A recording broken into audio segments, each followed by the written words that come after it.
Hello there, everybody. Welcome back to Vox Syreni plays Miles Edgeworth Investigations 8 to 20. Sorry about the 2-minute delay on the stream, but I had some technical difficulties to deal with, and air is being dumb now. Well, let's jump right into it, shall we? We were in the middle of a conversation with Franziska von Karma, if I remember correctly.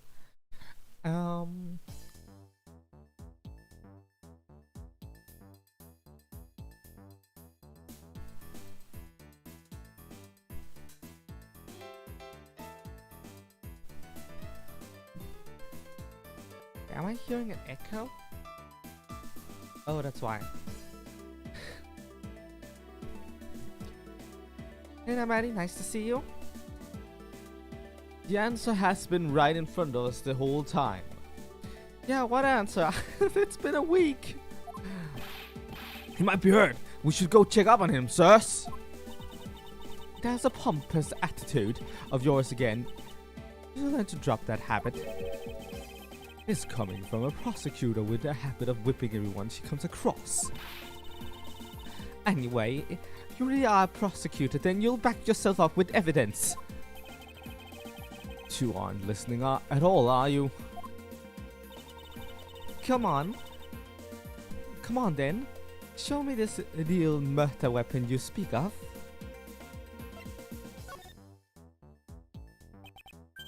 I don't have any evidence to show you.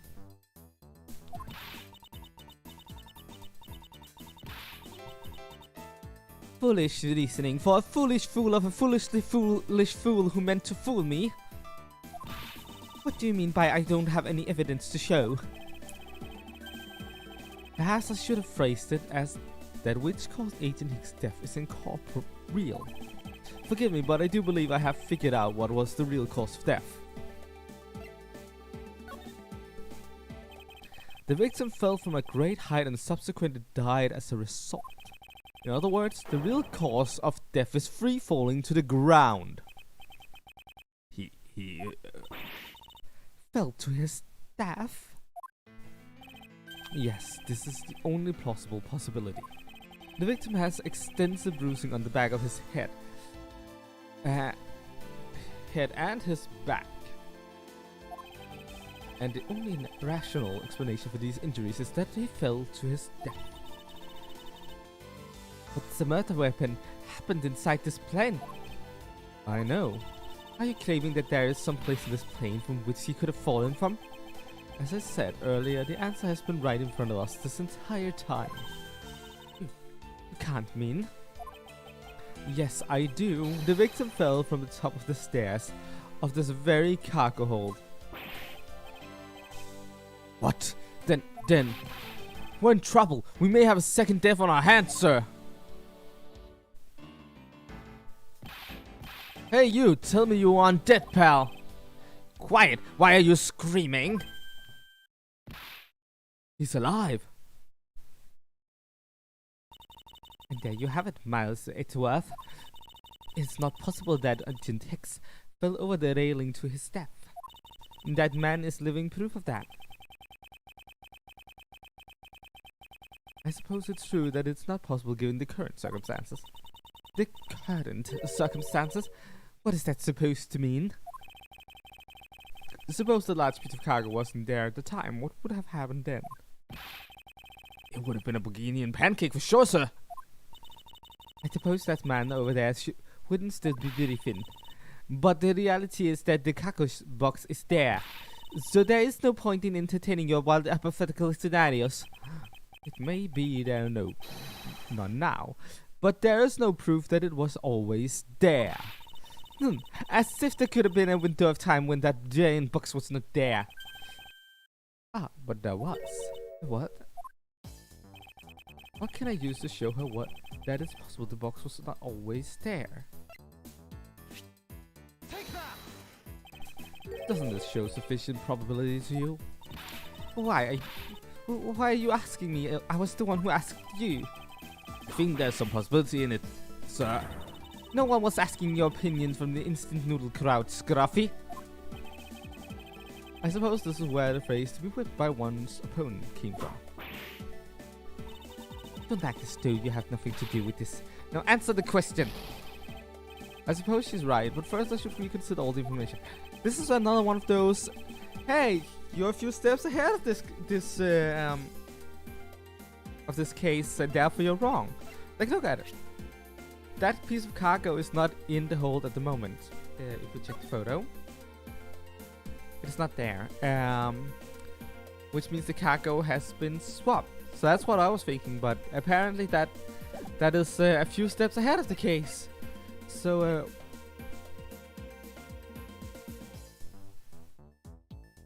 so I can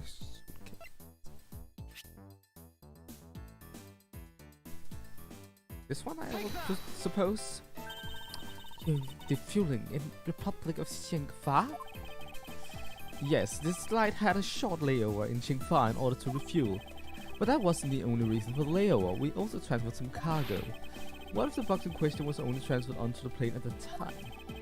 To further prove my point, let's take a look at what's next to the box in question.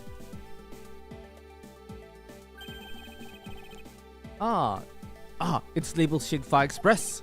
Correct, meaning it was loaded onto the plane in Xingfa. Now, what if the box in question was also loaded on at the same time? It would mean that the box was not here in the cargo during the Xingfa leg of the flight, making a clear drop from which Agent Hicks could have fallen to his death entirely possible. But your theory is still very far-fetched. Now allow me a chance to prove how very likely my scenario is. My first order of business will be to examine that piece of cargo in more detail. Begin investigation. Time to do this, shall we? This is a rather large piece of cargo. There's a tag on it, sir. Let's see. A left statue. Never heard of it. Nor I, but all I care about is if we can prove it wasn't here at the time of the crime. Then let's get investigating, sir.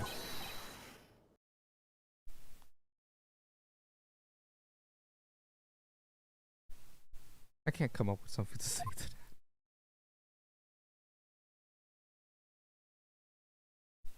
that. Look here, do not go about touching my possessions without my permission. Don't rush up on me like that, pal. This belongs to Mr. LeBlanc, does it? I should see what else I can find out from him.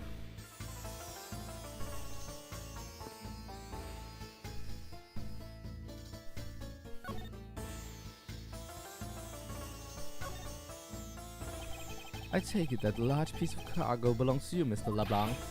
Of course it is mine. I shipped this fine piece of art from Europe. This elephant statue is worth 10 million cents. No, maybe much more. Mr. LeBlanc's reason for choosing this plane must have been the large cargo hold. 10 million cents. I suggest you stop trying to calculate how many packets of noodles that make, detective. Oh, how did you do that? I feel like you keep getting better and better, seeing right through me every year. Though I grow with each revolution of the planet around the sun, I have the distinct impression that he continues to madly spin in place. Hey, Mr. Edgeworth, so that 10 million cents, is that in euros or in dollars? Does it really make a difference to our case? Mr. LeBlanc, there is a chance that your cargo is related to our murder case. I was wondering if you would allow us to examine this a little bit closer. It is a very valuable piece of art, so no, there will be no touching. Valuable piece of art. Mr. LeBlanc claims to have bought the piece of art from Europe, but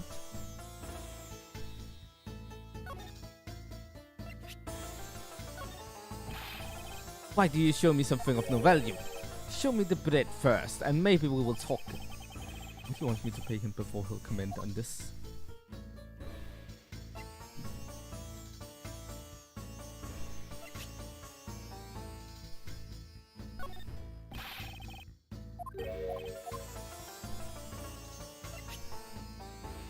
Autopsy report bot. Light sharp. Miss me this.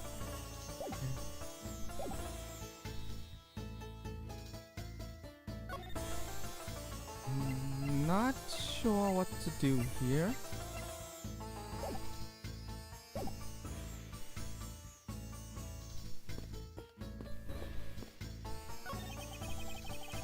if I may have a word with you, but I don't think you have the time for idle chatter. You still need to prove to me that your hypothetical situation is, in fact, a reality.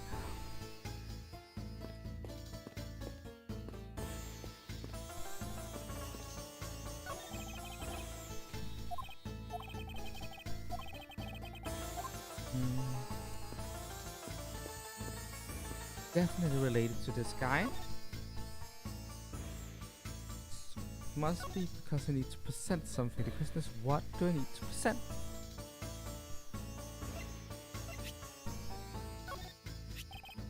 What a waste. How horrible to see a priceless piece of cloth soiled.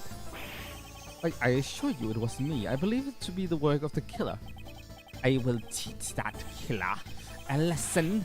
You can be sure I will. It will be the LeBlanc Revolution. I think he meant the LeBlanc Retribution. But either way, it sounds intimidating.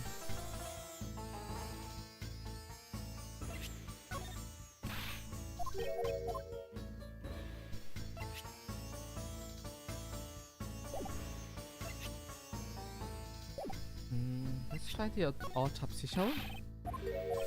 Nothing? Okay.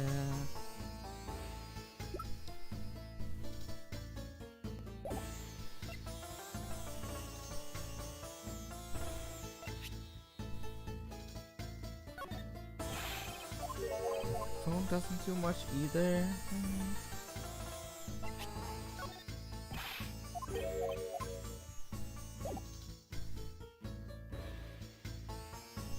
Okay, that leaves us with not a lot.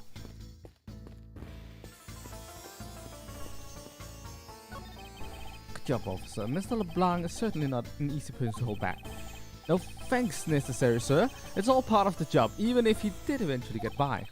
Well, I have a few things to ask him anyway, so it worked out in your favor this time. Thank you so much, sir. Next time I'll be sure to not let anyone through, sir. Even if it takes my life in the process, sir. I appreciate the sentiment, however we can't have people getting hurt on the job either. Yes, sir. Didn't mean to. I feel like I'm missing something. Oh, I just love pushing the buttons on elevators and crosswalk signals. Okay, you should give it a try, sir. Go on, push it. The elevator is currently stopped on the first floor, detective. It can't move. Oh, yeah, I guess nothing would happen if you push it now. Well, nothing would happen normally anyway without the special key card. Over the door to the attendance room and the elevator control panels require a key card, which makes it impossible for a passenger to come down here.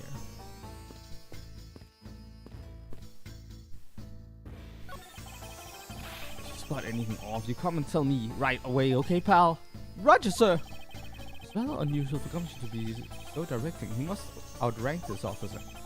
If you run into any trouble, you just leave it up to me, okay? Yes, sir. Watch out, Detective Gumshoe. Oh! Scruffy, I think your ego is in need of some deflating. It's just following in your footsteps, sir. I want to try patronizing my subordinates. Cruel and unforgiving to the detective, even in front of his own subordinates.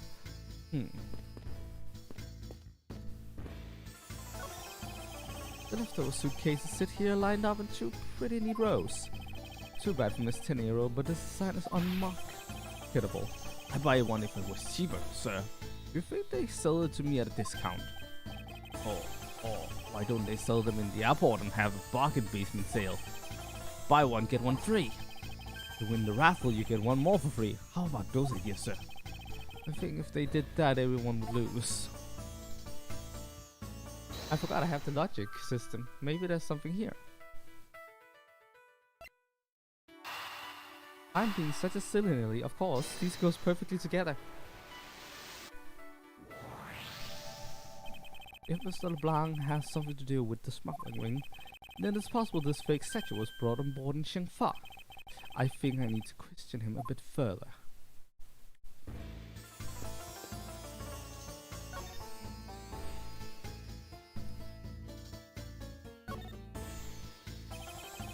About your statue, Mr. LeBlanc, was it? I wonder if it might be a fake. What? How dare you say my art is fake? I suspect that your statue might be the target of an international smuggling ring. Don't say such fantastical things. Those thieves would not dare. I have the certificate of my Kako right here. Do you mean the Kako certification document? Mr. Stinglebunk, why didn't you say so earlier? Please show it to us at once. I can't read this. What does it say? It says as plain as day the cargo was put onto the plane in Europe. And there you have it, Mrs. Edgeworth. Too bad for you. This statue was brought on board in Europe, just as it states in the certificate. No, that's... which means that there never was a window of time in which the statue wasn't sitting there.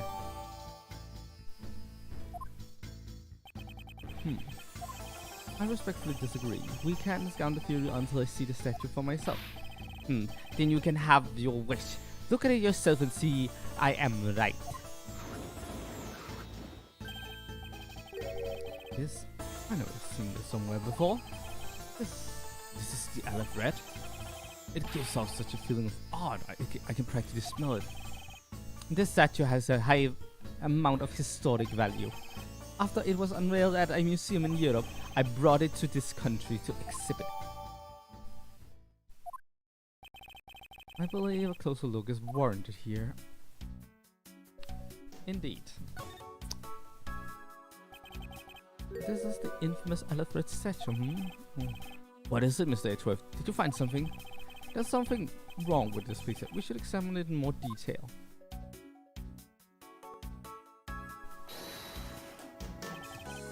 This part somehow connected to any of the evidence I hold. These eyes are awfully orange, don't you think? Yeah, and pretty. They remind me of sunset when I was in grade school, sir. I don't think you see what I'm talking about. No, I don't. But I really like the color of the sun when it's setting, sir. And the memories. I remember standing out in that field spinning with my arms out until I fell ill. I don't care about sunsets. Focus, detective. What color are the eyes in this photo? Oh, sir, the red! As I thought, the statue is a fake. Mr. LeBlanc, what do you want? Do you know that I am a busy man?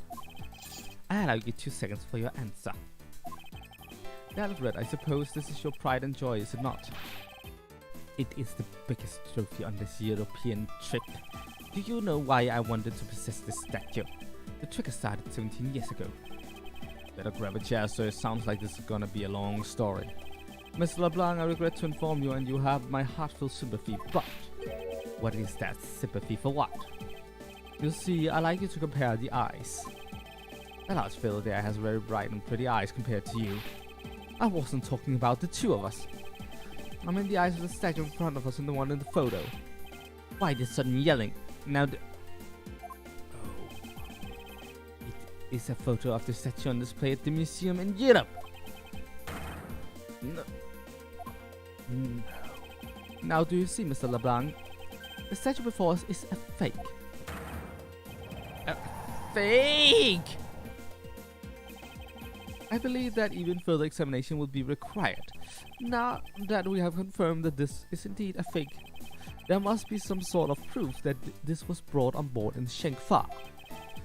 I will present to you evidence that will resolve the remaining contradiction.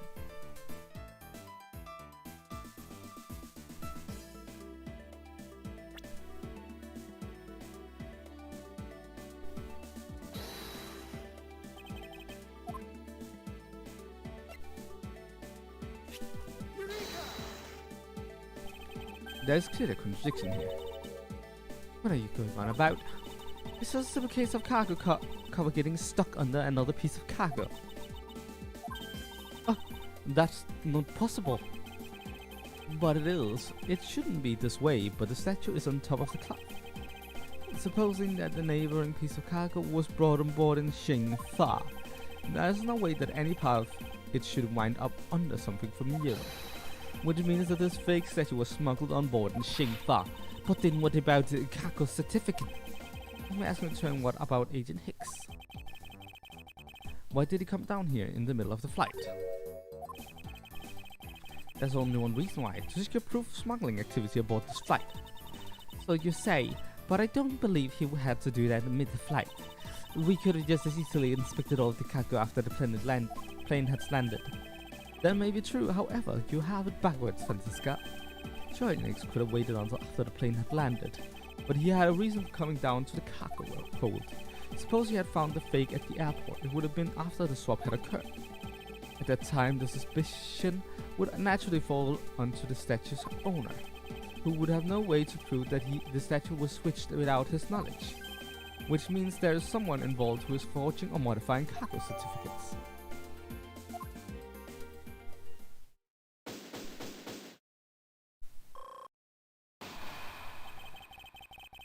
I guess the victim knew the real version of this was gonna be kidnapped, huh?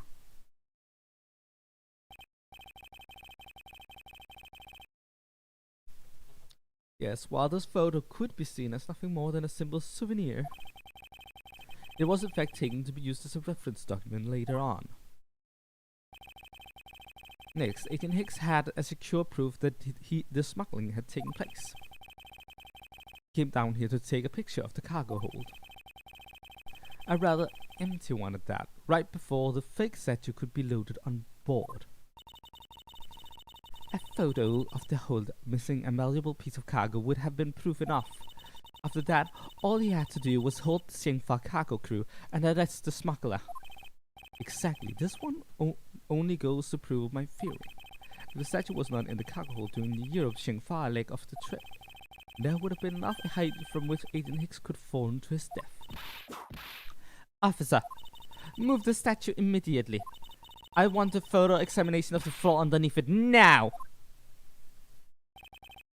This one, Karma! I'm ready to report my findings! Go on. After moving the elephant statue out of the way, we tested the area under it with luminol and there was a reaction! I see, there was a reaction of luminol, an indication that there was blood in that spot. I will exposition how luminol works, because we do not expect anyone in the police force to know it.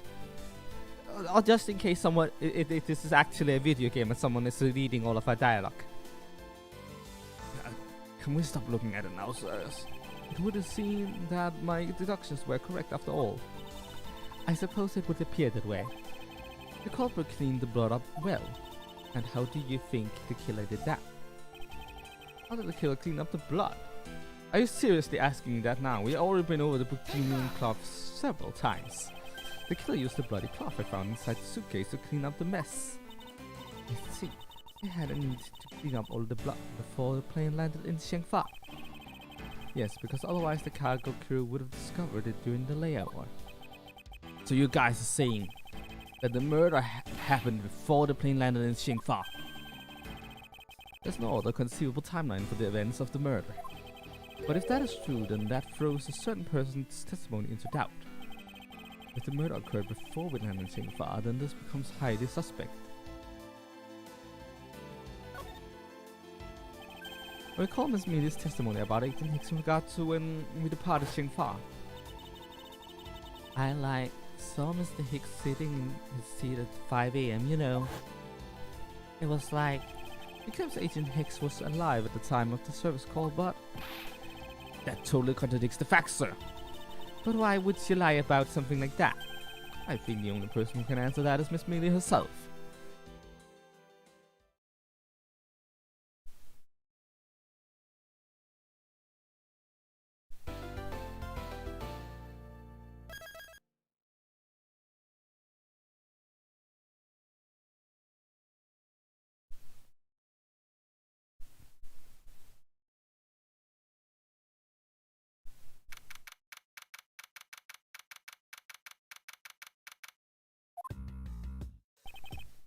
Miss Mealy?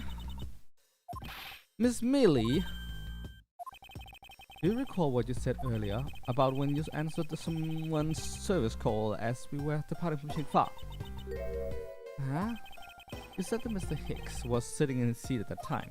However, that is simply not possible, because Mr. Hicks was dead long before we ever touched down in Xingfa. Oh. Miss Cammy Mealy. Maybe I didn't see what I thought I did.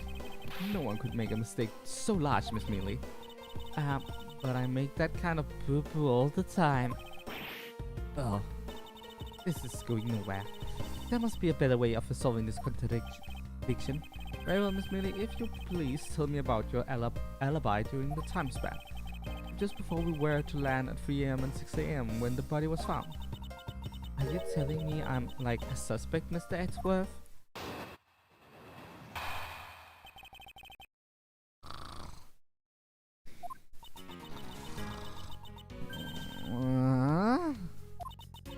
From like 3 to 5 hours in the flight attendant's room all by my lonesome self? From 5 to 6 hours in the flight attendant's room all by my lonesome self?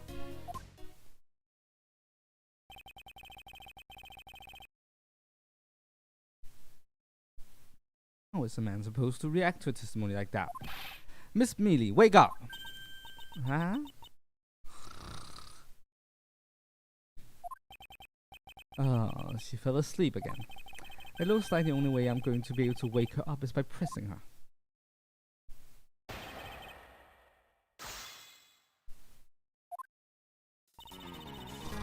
Hold it! Miss Mealy, wake up! I'm awake. Miles Edgeworth, I demand you do something about this flight attendant this instant. Why ask me to wake her up when you can finally put that whip to an appropriate use? 3 to 4 hours in the flight attendant's room all by my lonesome self. If I remember correctly, food was being served in first class in the lounge between the hours 3 and 4 AM. Yeah, but that kind of stuff's run by Miss Rhoda. And what were you doing in the attendance room at that time? Eating and then having a most delicious dream? You mean you were neglecting your duties? No way. Sleeping's part of our job too, you know.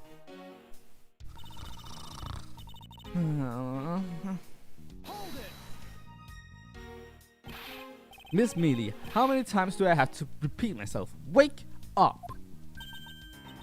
Oh no.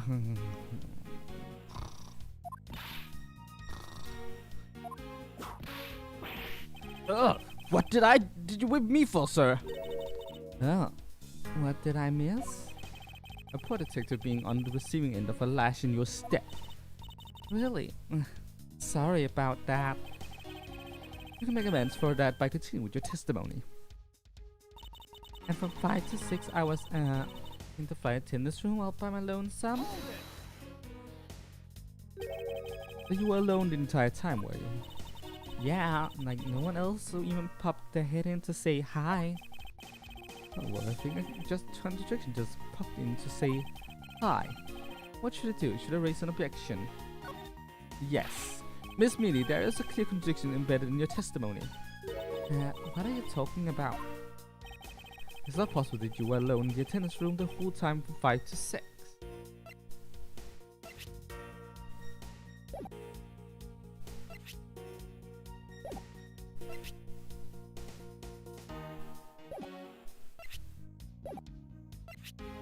Take that!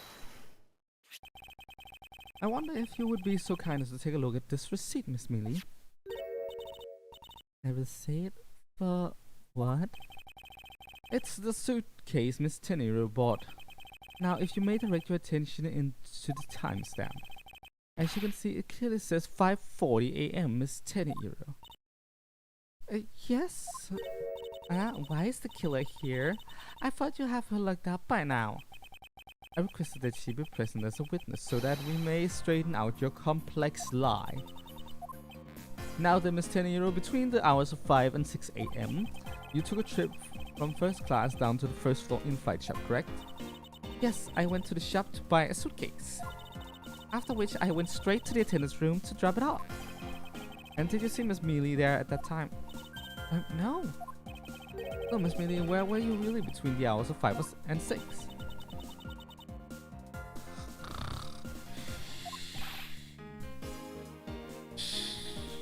Miss Cammy Millie? At the bathroom? I'll be the one to ask the questions here. Yeah, maybe that's like it. I probably just missed her. Nature calls, you know. You make me for a fool. That's a little too convenient to be true. But it's the truth. Trust my heart. I don't have enough conclusive proof to counter-argue her at this stage.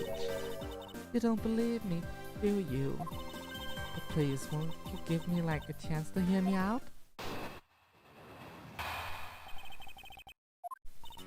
Look, I know you're suspecting me because I'm one of the crew. But you think then maybe you should also suspect Miss Rhoda too? She's the one in charge of the elevator key card in the shop, you know. If you ask me, that makes her super suspicious. Please leave Miss Tinny out of this conversation. Only you are under suspicion for now. I don't get it. Why are you covering for Miss Rhoda all of a sudden? Oh, now I get it. Maybe you got your eye on Miss Rhoda? Of course I'm keeping an eye on her. I can't very well let her escape, can I? Never mind. But you wanna know something? Miss Rhoda actually kinda lie. I have absolutely no interest in people who can't appreciate my sense of design. Now's not the time for this sort of talk.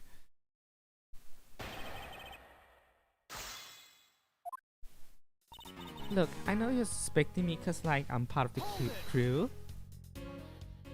No, it is not only the reason I have suspecting you. Your statements regarding Mr. Higgs also turned out to be a bunch of lies. Ah, but I wasn't an attendant. You wouldn't suspect me then, would you? Yes, I suppose that's true enough. But you'd think maybe you should also suspect Miss Rhoda too? She's already been detained for further questioning, or have you already forgotten? Oh, yeah, I guess I just forgot. Cammy, don't tell me you suspect me too.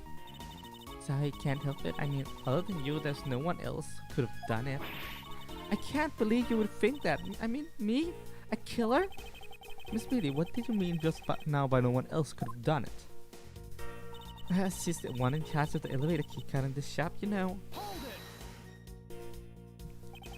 And what are you in charge of, Miss Millie? I take care of the attendance room. That does not count. Ah, but I spent so much time in there, might as well be my responsibility. Mr. Edgeworth, Cammy is very talented in languages. So she assists passengers who may not speak English, especially those who speak Virginian. She is the only one on this flight who is fluent. Oh, you mean that kind of what am I in charge of? Why didn't you say so in the first place? What else could I have meant? Yeah, so I'm really good at Virginian. She's fluent in Virginian. I suppose you're in charge of processing documents in Virginian. Yeah, I take care of anything that has to do with Virginian. Very interesting. If you ask me, that makes us super suspicious.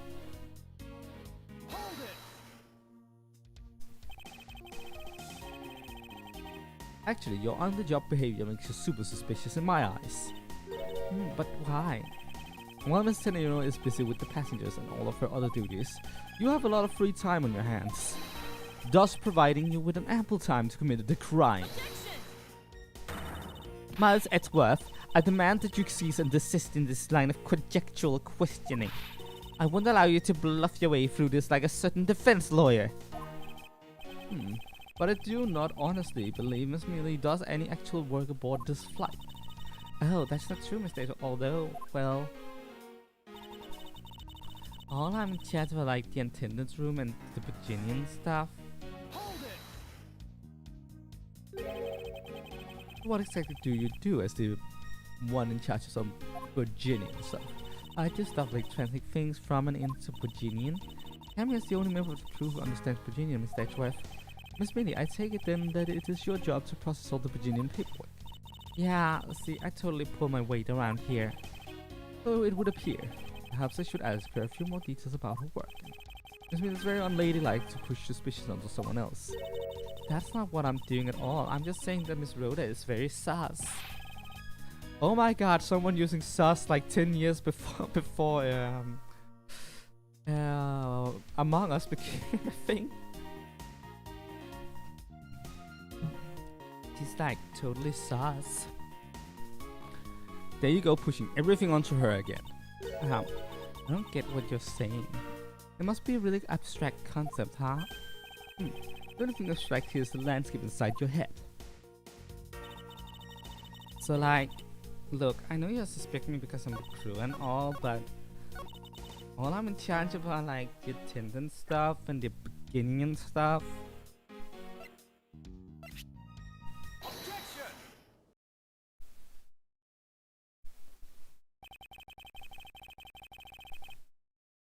So, you are the only one in this flight crew that speaks Borginian.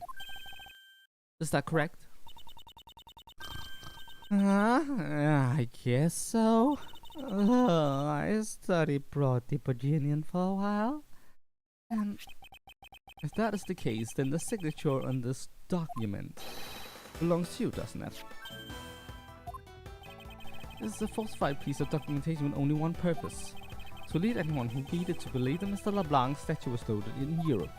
The only person who could have either prepared or processed this document in Borginian is you, Miss Millie. Without your participation, the smuggling of the Aleph Red could not have occurred.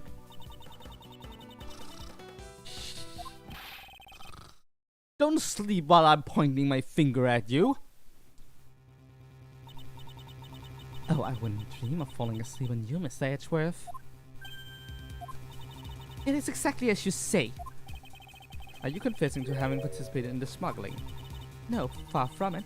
It's true that I was the one who signed off on that document. But you can't use that fact alone to make your allegation of smuggling stick. There is no direct correlation at all.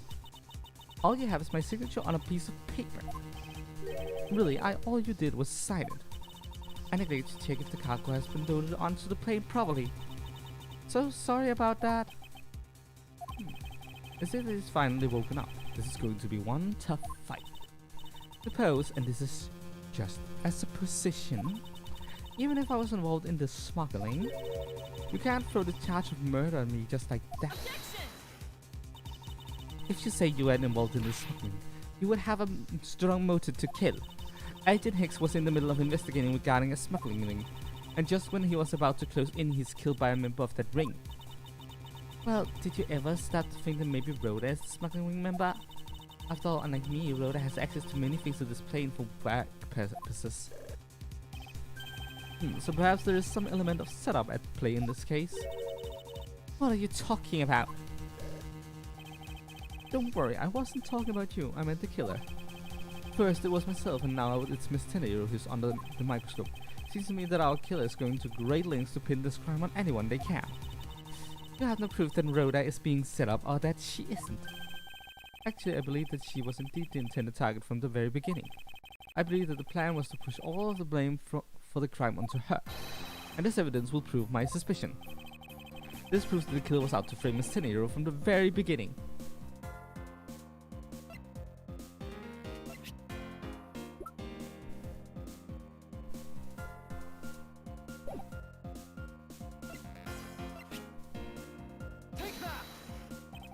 This piece of evidence will answer all of your questions. Yes, I got it wrong. Whoopsie doopsie daisy.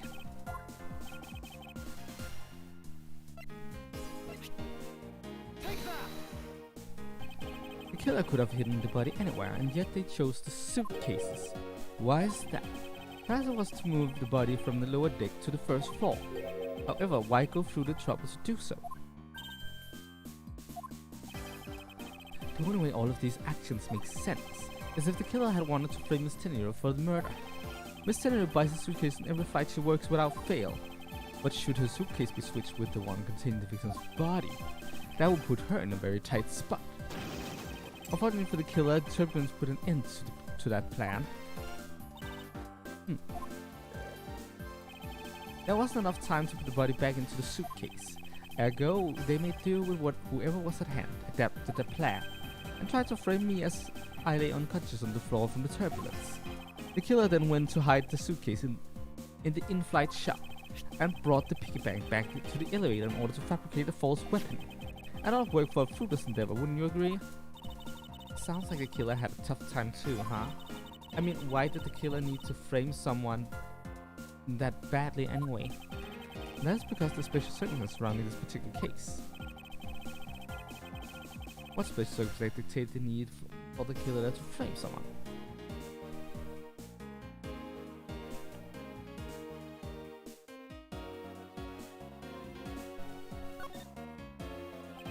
The special circumstance is simply that the murder took place on the plane mid-flight. No matter which country, customs is quite strict in this day and age. So no matter what you do, the chances that the body will be found is very high. Therefore, there was no choice but to frame either Miss Tenero or myself. In other words, the only one who fits within the boundaries of the criminal movements is not Miss Tenero or myself, but you, Miss Camille. Only you and you alone could be the killer. And? Are you done already? I was about to fall asleep again. Anyway, let's be honest here. You don't have anything on me other than a whole lot of circumstantial evidence. I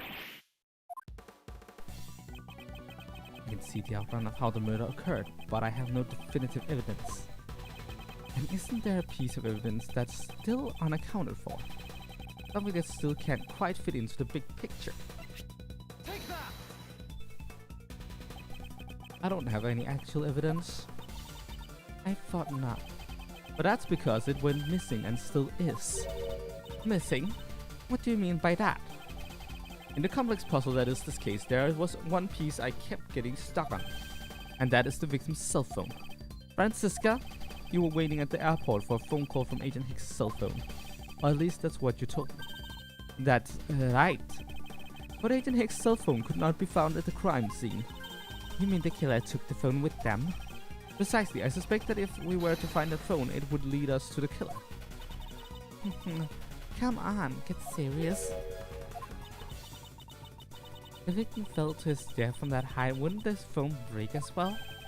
Well, no, until we try a little experiment, will we? Francisca, I'd like you to ask for your assistance. To ask for your assistance. You know the victim's phone number, do you not? Of course I do.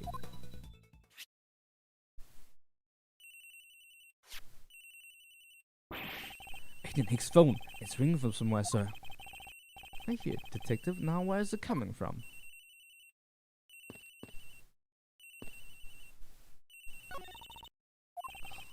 Miss Mealy, wake up.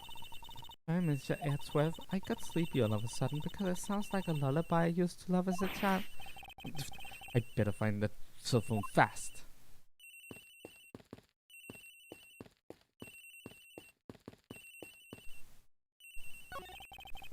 The phone is up in the flight attendant's room.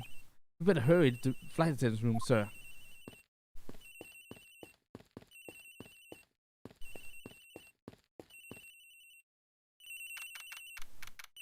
March 12th, 12 p.m. Flight I-390, first floor, flight attendant's room. The ring is coming from somewhere in here, sir. Leave no stone unturned, Detective Gumshoe. We must find it. The ring is coming from in here, sir. What? No, it can't be. This has got to be the victim's cell phone. Whose locker is this, sir? It's Miss Tenero's. What?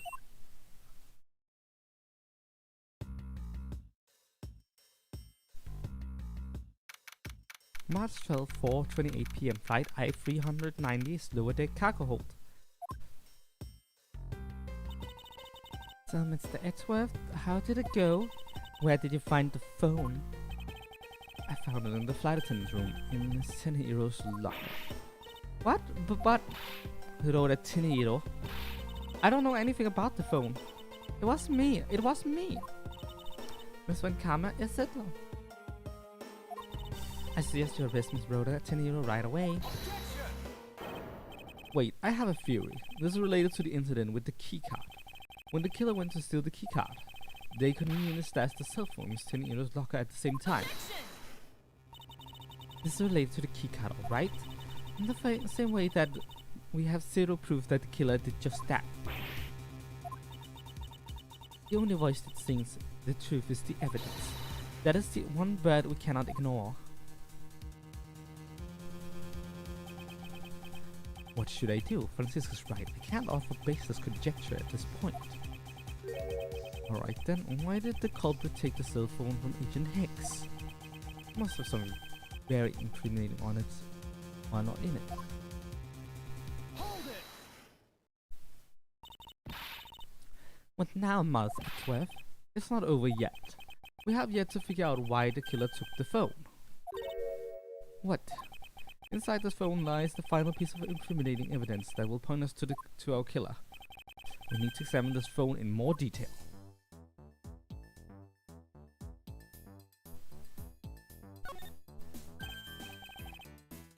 Ah, it's a camera lens. Come to think of it, I wonder, how exactly was Agent Hicks planning to preserve crime scene of a smuggling? Francisca, I need you to confirm something. This cell phone, can it take pictures? Mr. Edgeworth, I can't believe you don't know about this kind of basic stuff, sir. This looks like a very similar model to my own. And mine can take photos just fine. Do you think Agent Hicks could have taken some pictures with this? In particular pictures as evidence for his smuggling case. If so, I say there may be some very inconvenient photos in here for our killer smuggler. But the phone's all busted up, sir. Even a super prosecutor can't repair a broken phone. I'll find a way, don't you worry about that. May I go back to sleep now? The LCD screen on the inside and outside are broken, that's for sure. But that's also reason enough to believe that the killer wasn't able to erase the data. What? What do you mean by that, Francisca? It looks like our killer isn't very familiar with electronics. This phone still rang when I called it, meaning that only the LCD screens are broken. It's possible that the photos are still there inside waiting to be accessed. All we need to do is transfer the data to my phone.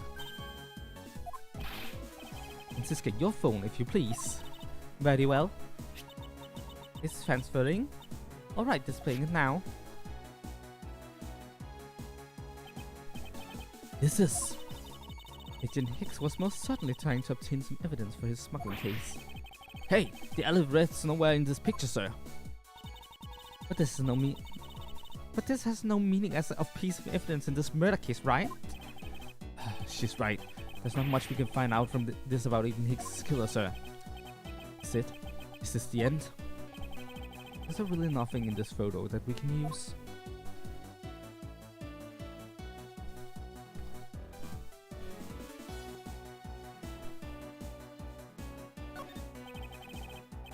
House of bed sheets are still in the cargo. I'm unusual about them in particular, but I can't shake the feeling. If you're just playing around, mind if I go home? Yes, I mind. I need to focus on what's different now from back then.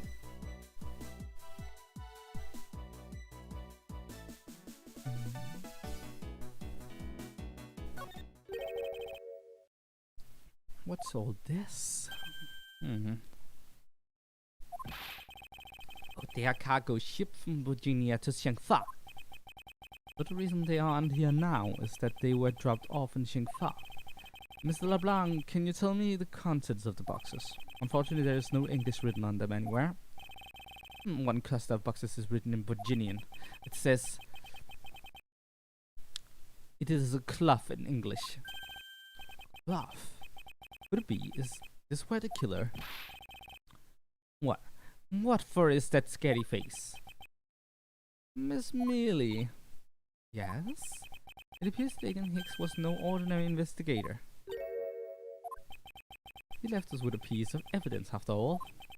A striking piece that will point out who his killer is. Ha! Maybe you should force your mistaken reading of a simple picture, Mr. Edgeworth. The Virginian cargo and this piece of evidence will point us straight to the killer.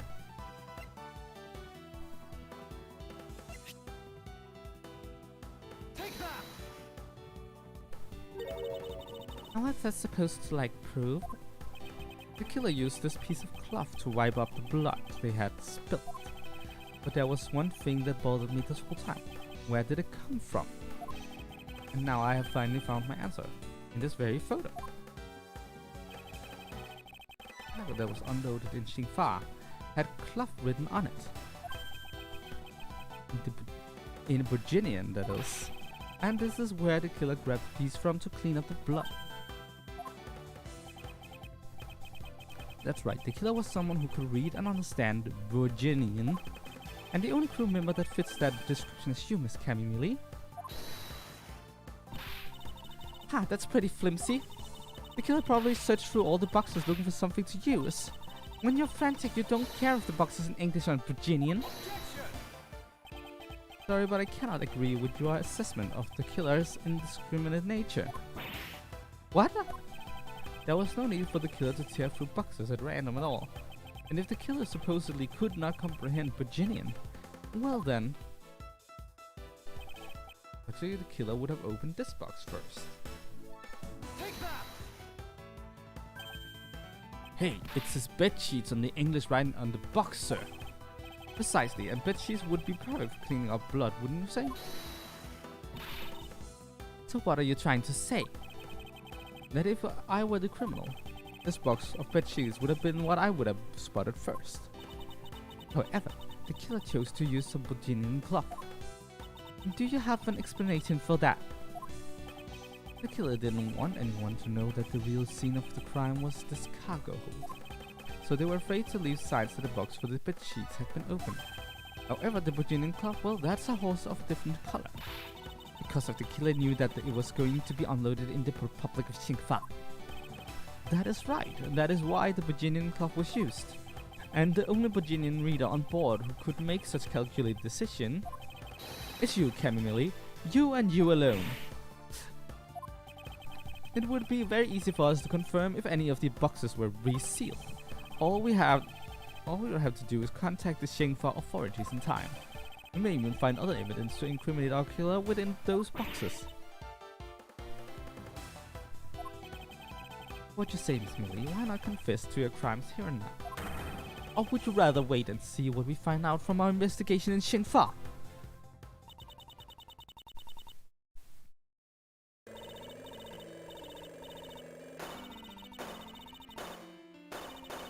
I swear I love Miss Millie's breakdown. It is amazing. Look at that. The animation in this game is fantastic. He was Interpol. I couldn't stop it. I brought him here. He started taking pictures. I couldn't be found out.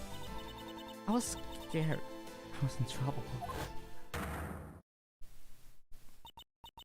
I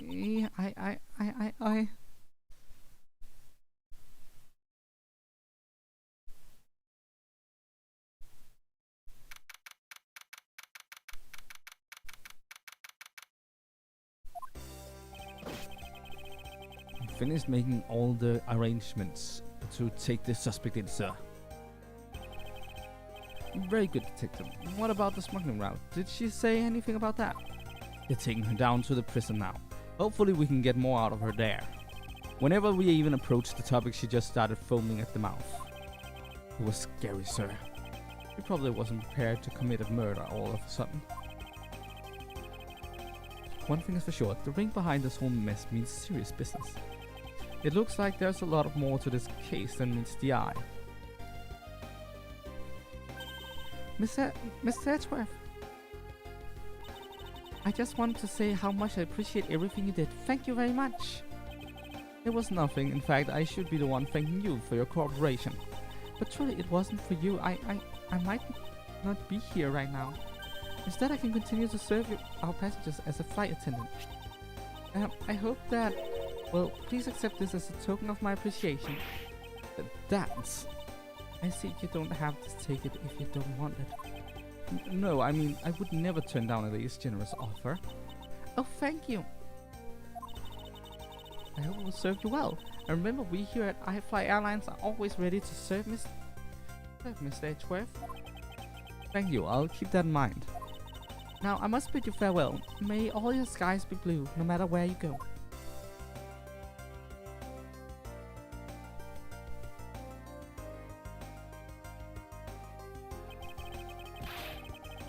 Can't believe we wound up investigating the whole day, sir. But boy, was it fun. Speak for yourself. My day was filled with earthquakes, elevators, and false churches. By the way, where's Francisca? Oh, she's filling out some customs paperwork for her departure. Departure? Yeah, Miss Von Kammer's always really busy, sir. She's been flying from country to country to chase down some leads regarding her case. Detective, can you cancel the car I had you reserved for earlier? You got it, sir. March 12, 5:47 p.m. Hope Springs Airport.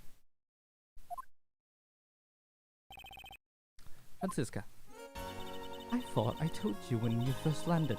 I have no time for idle chatter.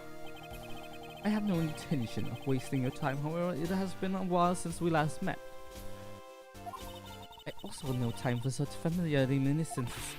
Just who do you think I am?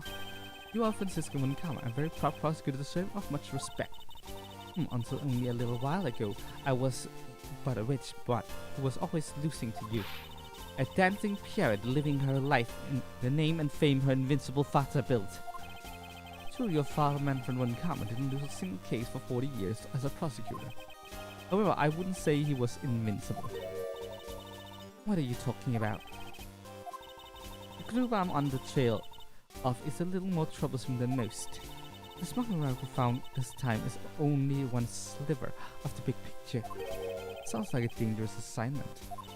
You really don't have to worry. I can take care of myself. Yes, I suppose you can. Because there is another agent in this case with me. Oh, another agent. He's a star among Interpol agents and he has the highest successful arrest rate. Who knows, you may even run into him one day. I'm simply caught up in this one case. I hardly see why we would cross paths. I suppose, but I doubt he would say the same. I'm not following you. You'll understand soon enough. The fight has only just begun, Miles Edgeworth. I'll be back in this country soon enough. And when I am, you can be sure I'll pay you back in full.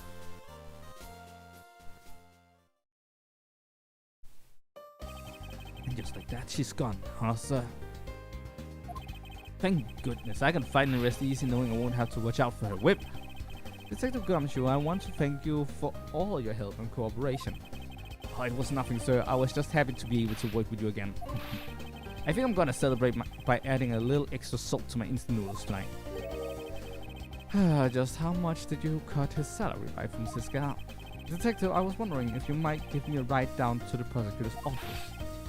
Sure thing, sir. I'll even fly down the road in the patrol car if you want. Don't make me remind you, Detective. Safety first.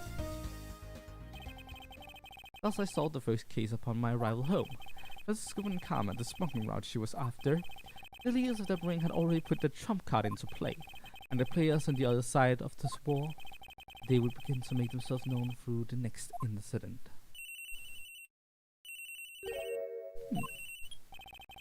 Edgeworth speaking. Finally, I called who knows how many times earlier, but I couldn't get through. And you are? Have you forgotten my voice, Miles, my boy? Mr. Amano? Ernest Amano, correct? Ah, so you do remember me. I know it's rather sudden, but I can't ask this of anyone else. There's been an incident, Miles. My son, he's been kidnapped.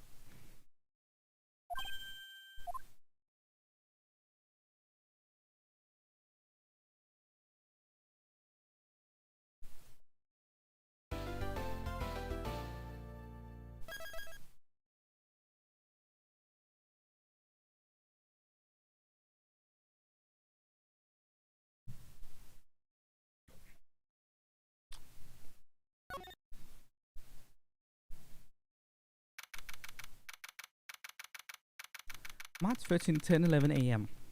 Unknown location. It's time. Don't worry, Mr. Edgeworth. I'll be following your every movement with my binoculars. Good to hear. Now make sure you don't lose sight of me. I'm counting on you for backup. You can count on me, sir. I have to go. The kidnapper is supposed to contact me soon. Who would have thought that upon my return I'd be thrust into a kidnapping case? And that I would be the one who would have to make their ransom drop off.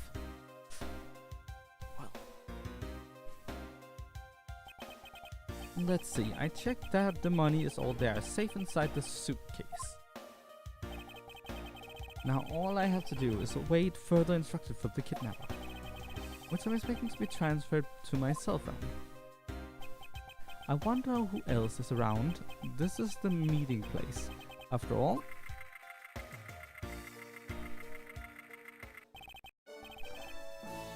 Welcome to Gatewater Land! Thank you. And a big hello to you, sir! I'm the Proto Badger, nice to meet you.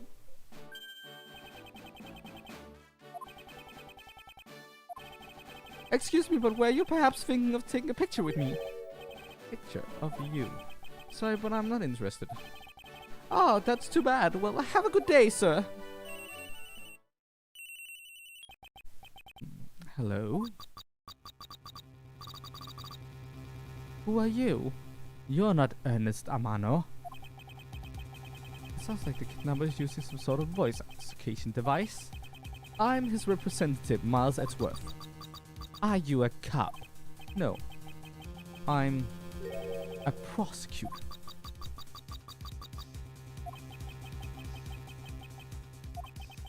I know what you're wondering, and yes, I have brought the ransom money with me. I see. In that case, bring the money with you to the stadium. But this person intends to see if I'm being followed. Please take the Gumshoe. I really need you to come through for me this one time.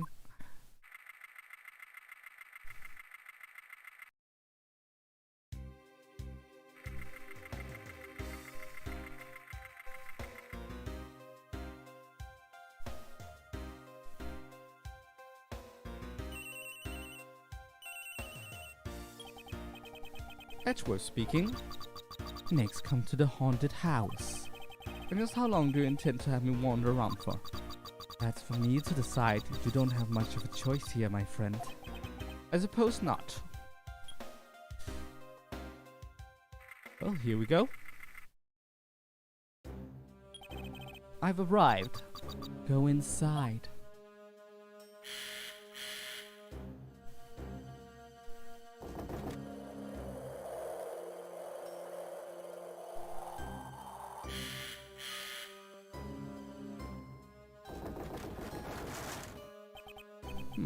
What a dismal place.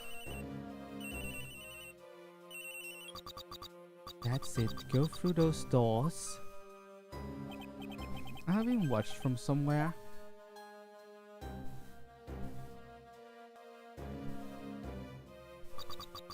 Leave the money and go now.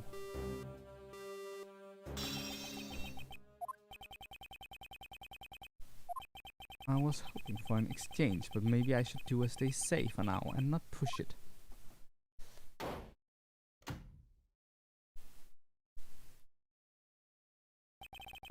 I couldn't catch even a glimpse of the kidnapper. Perhaps I should keep an eye on this haunted house until police backup arrives.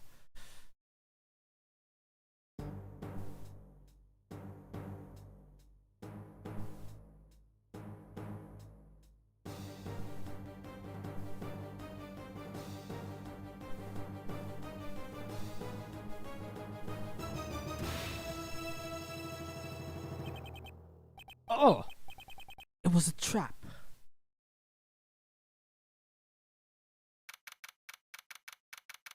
March 13, 11:23 a.m. Unknown location. That guy betrayed. No, can't be. Then the deal. Who is that? And what are they talking about? Split. Police. All right. In front of. Meet up.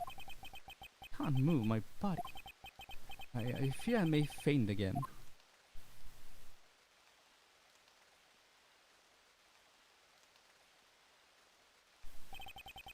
Where am I? How long was I out? It wasn't raining like it is now when I made the drop-off. This was supposed to be a simple affair. But why have I been taken hostage as well? I can only assume the detective Gumshoe lost sight of me at some point. only reason I agreed to be drop-off man was because of that phone call.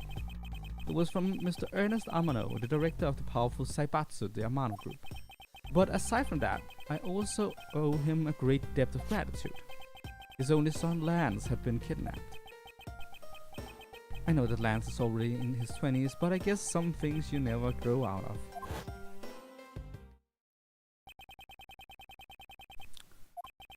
I can't sit around waiting for someone to come help me. I must escape somehow. Ugh!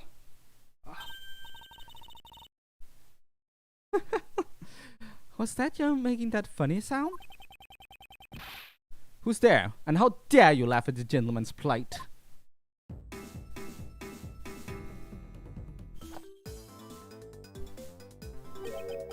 Who are you? Are you one of the kidnappers? A kidnapper? Me? No way. I'm not into such petty crimes. Nope, I'm after something much, much bigger.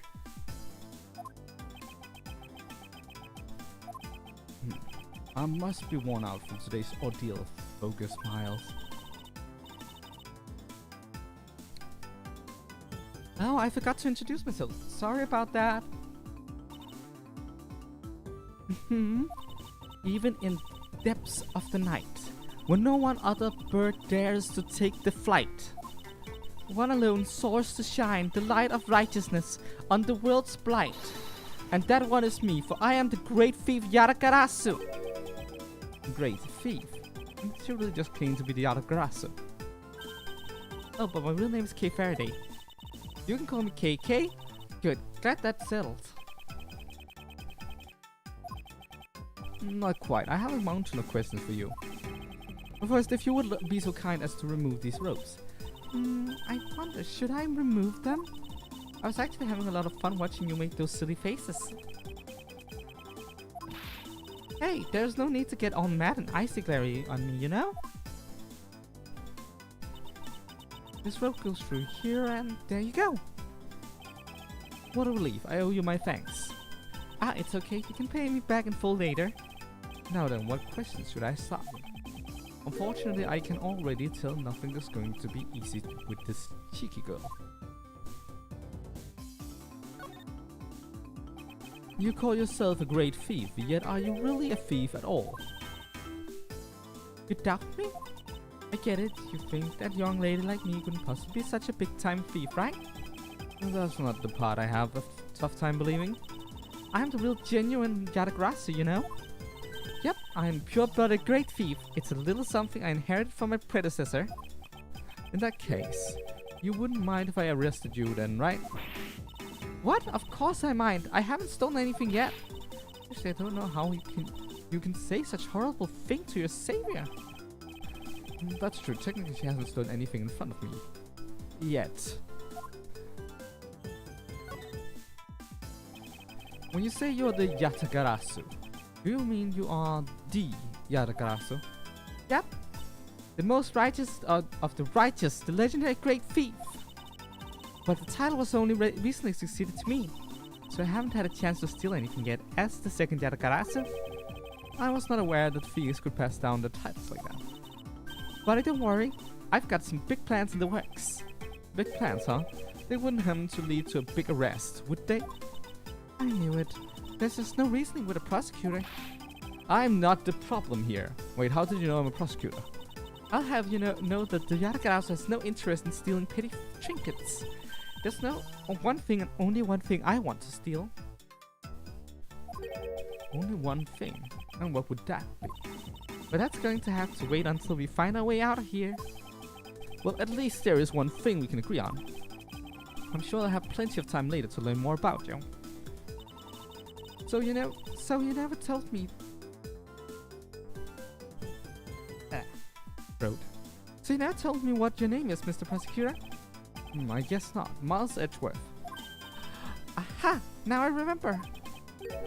How can you remember something I just told you? But sure is cheery. Alright then, Mr. Edgeworth, let's get out of here.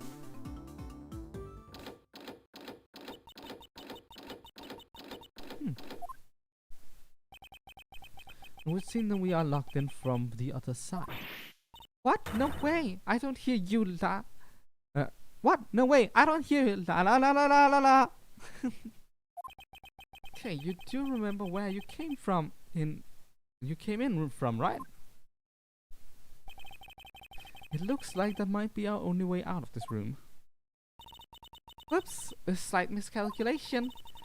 That's a good height to make an entrance from, but I can't jump that high to make an exit.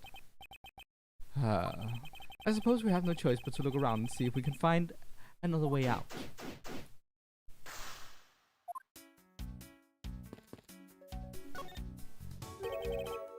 What is this? Looks like the Bad Badger, and it's looking as bad as ever. Looks like a costume head to me. I guess the Bad Badger's costume is at the very least a two-piece, huh? The real question is, why is the only head sitting out here on the floor?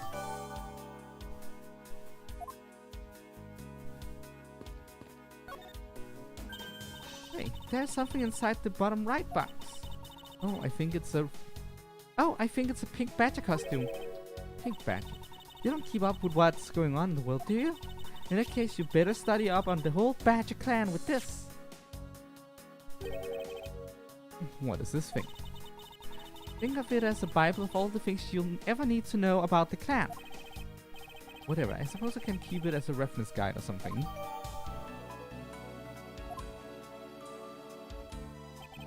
I suppose this means that this is where they keep all the costumes.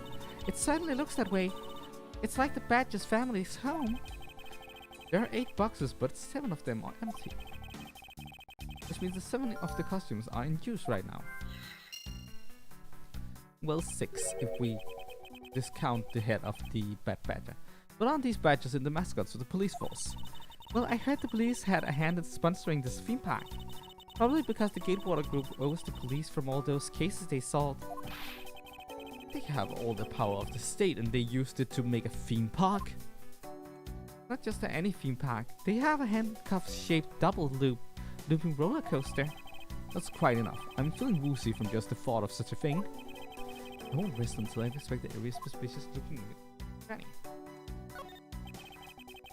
I suppose this is the Pink Badger, but I sense it has the same design. Doesn't it seem forced to call this one a female? You think so? I mean, just look at how long her eyelashes are. Well, that's the only difference. And the fact that she's pink.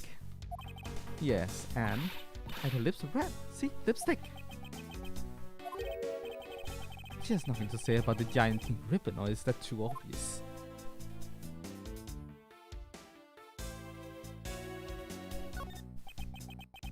This is the blue badger I met at the main gate. Excuse me, but his name is Proto Badger, not Blue Badger. He's based off the very first design created by the local police chief. You know, when you compare the two, the Blue Badger looks a bit cuter. I suppose as he continued to redesign him, the chief managed to make him cuter and cuter. Honestly, the hollow black eyes of the Proto Badger looks like it's looking into my soul. So, you know.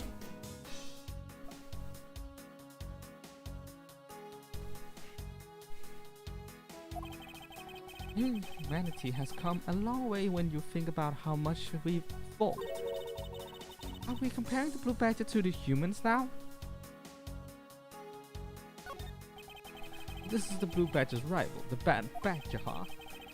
Do you feel some sort of reverence towards this badger, Kay? Huh, I can't believe you would be so stereotypical when it comes to thieves. Surely you must also think there are much cooler and cuter ones out there, right?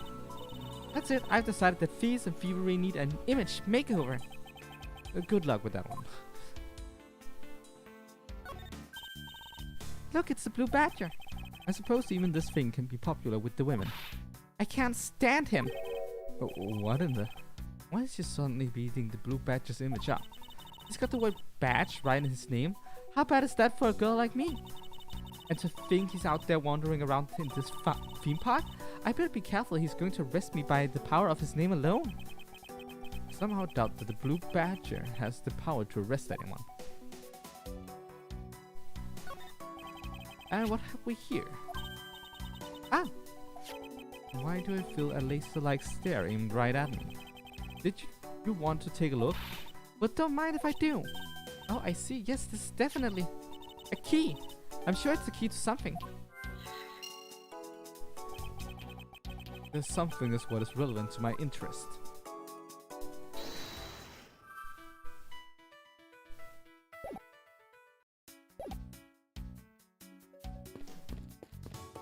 See over here. And why do they have to put the windows so high up anyway? How's Sophia supposed to make her daring escape? I suppose we could make our way out if we were able to climb on top of these lockers. That's pretty clever. You make a good thief yet, Mr. Edgeworth. Please don't ever place my name and the word thief in the same sentence again. Let's see, I wonder if I can jump and grab the top of the locker here. Man, why did they have to make such ginormous lockers anyways? Even if we wanted to use these lockers, we need some sort of foothold.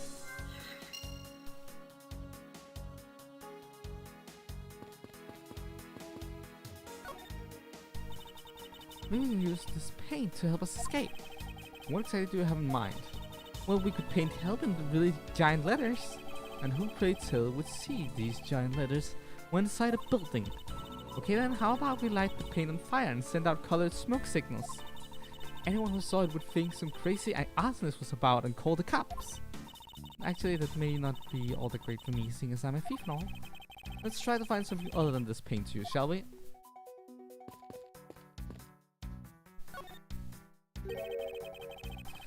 They're holding a Blue Badger photo rally. You didn't know? Plus, it's not just a Blue Badger, it's his whole family too. If you manage to snap a shot of every member of the family, you get a really posh prize. Well, there's a costume head sitting over there. Why not start with a picture of that? You can't do that. That's cheating. There's only one of each badger in the theme park, so you had to work for it. Speaking of badgers, there was one sitting against the wall in the haunted house. Seriously, but somehow I don't think that one counts, Mr. Edgeworth. You have to take pictures of the costume once walking around the theme park. So those are the rules of this game. How quaint.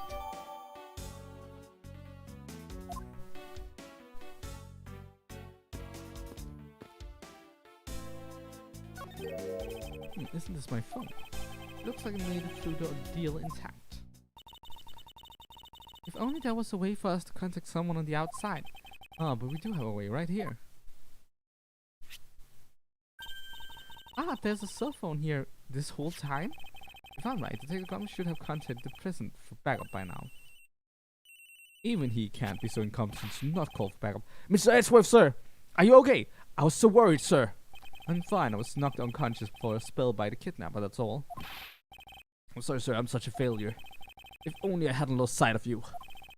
Detective, well, you don't have time for this. Have the police set up a perimeter right now? You don't have to worry about that, sir. I already got the boys working on that. But in doing that, I sorta... Oh. What's wrong, detective? Sorry to butt in, but I am afraid you're going to have to make do with me. Who is this? Shi Long Lang of Interpol. A pleasure to speak with you, Mr. Edgeworth. I heard a great deal about you. But why exactly is an Interpol agent like yourself involved in this domesticated affair? Don't sweat the details. A crime's a crime, whether it's on a local or global scale. Besides, you're the ones who's in a world of trouble. Why would you say that? Long, she says. The pack that runs together stays together. You catch my drift? You cause quite a ruckus by running blindly into a situation and then getting caught. Huh. You should have contacted the police from the very beginning. I'm sorry that this happened because of a lapse in judgment. However, I humbly request that you please help me out of here post-haste. Sorry, no can do. What? We're hunting the kidnapper now, and I haven't got any hands to spare. I said my pack of moves as one. You're the one who wanted to go it alone, so good luck to you, Mr. Prosecutor. Oh, and once we do catch the kidnapper, rest assured we'll come find you eventually. You. What's wrong? Did you get cut off? No, my phone ran out of power. No way! It doesn't matter anyway. We should try to get out of here through our own means. Yeah, I have a name to live up to after all. If we put our heads together, we're sure to find a way out.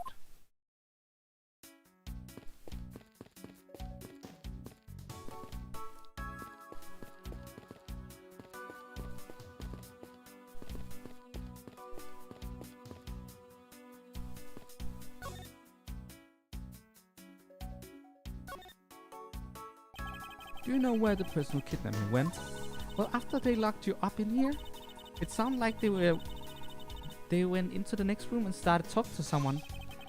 I feel like I heard something as well, but it's all a haze in my mind. However, I do recall that the kidnapper was talking with someone. Just a guess before, but I guess I really am dealing with two kidnappers here. After that, they left. It almost seems as if they were done with you. I suppose that is the case, as my kidnapper seems like an afterthought to the 1 million. Well, if they went into the next room, let's see what we can find out through the slot.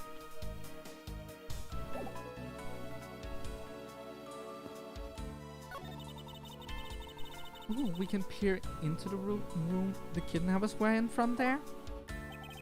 I won't rest until I suspect every suspicious looking crime. Is that what I think it is? It looks like the kidnappers had an escape tunnel prepared just in case. That's awesome, they're like a bunch of great thieves themselves. No, they're not, because I highly doubt they made the tunnel themselves.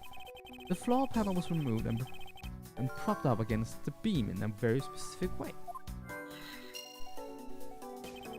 I think this building was originally built with a basement or underground area. There's a door on the opposite side that appears to be the same as this one, which would mean that I can probably assume that these two rooms are very similar in structure. I believe I may have just found our ticket out.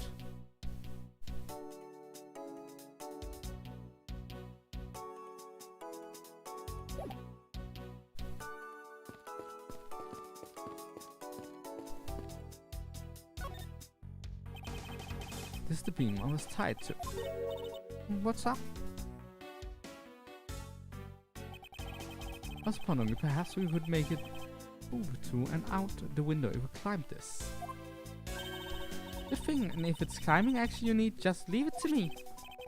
Thanks, this little hook looks like it might make for a good foothold. Up you go, Kay, and good luck. Count on it. The great thief Yadagarasu spreads her mighty wings and takes to the skies. Here I go. And as I thought, this beam was definitely not made for climbing.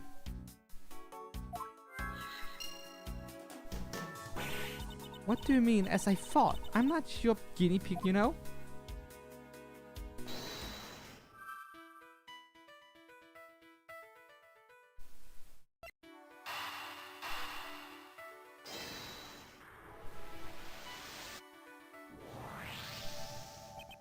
This hook on this beam. You know, I already tried and there's no way I can jump from this hook to the window. Come on, even you have to admit when something's just not possible. I wasn't about to suggest that again, rather that it's here for a different purpose. Really? Like what? As you saw in the adjacent room, it is clearly for keeping a floor panel propped up. Which means that there should be a panel in this room that we can open as well. Oh, I get it! We didn't notice its existence all this time because it was being hidden by this top. Alright then, let's fold this thing up and see what's underneath.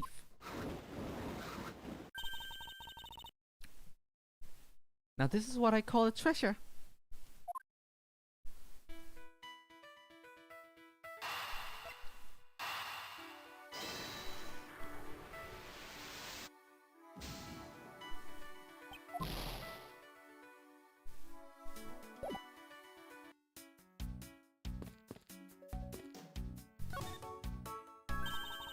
Wow, this must be another entrance to the secret hidden basement.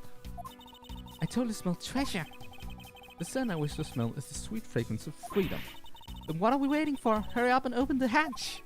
Alright, alright. This thing is locked down tight.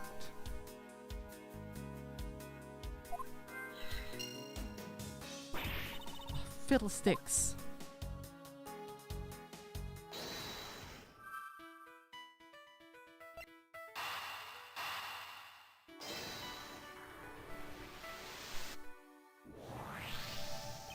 I believe you're up.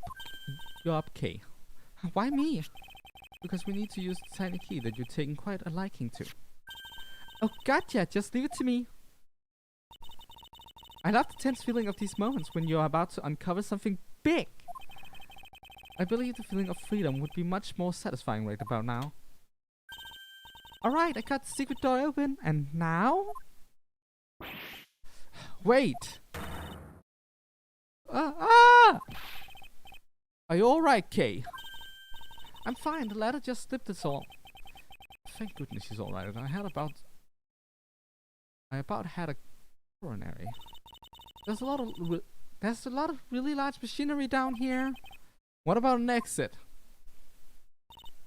It's really dark and cramped down here, so I really doubt there's an exit. I can't believe that happened. You've only yourself to blame for leaving before you looked, you know. No way, I mean, how was I supposed to know that the ladder is removable?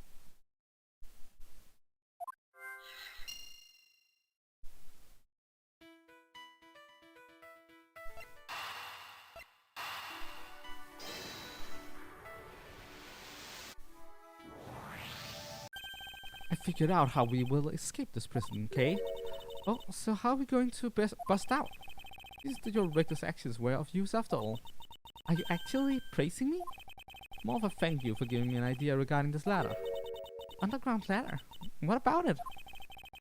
This ladder isn't just for those who wish to go down. Oh, I see. If we use this... Yes, I believe it's long enough to reach the top of those lockers. Well then, what are we waiting for?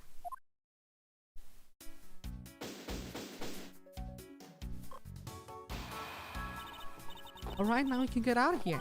Yes. We spent entirely too much time in here. Kidnappers who held me hostage and a mysterious Interpol agent. This case is only getting started, and I'll be the one to bring it to a resounding end.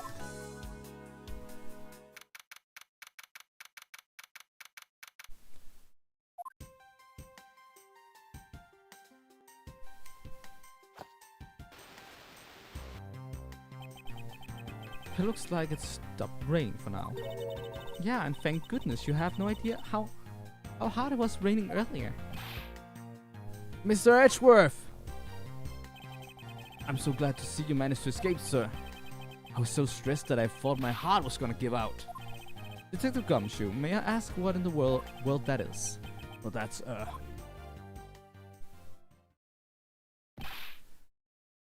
Count off! 1, 2, 3, 4, 5, 6, 7, 8, 9, 10, 11, 12, 13, 14, 99!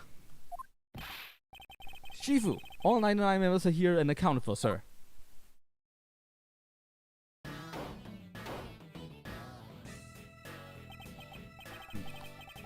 What the heck do you think you're doing counting my cups off like that?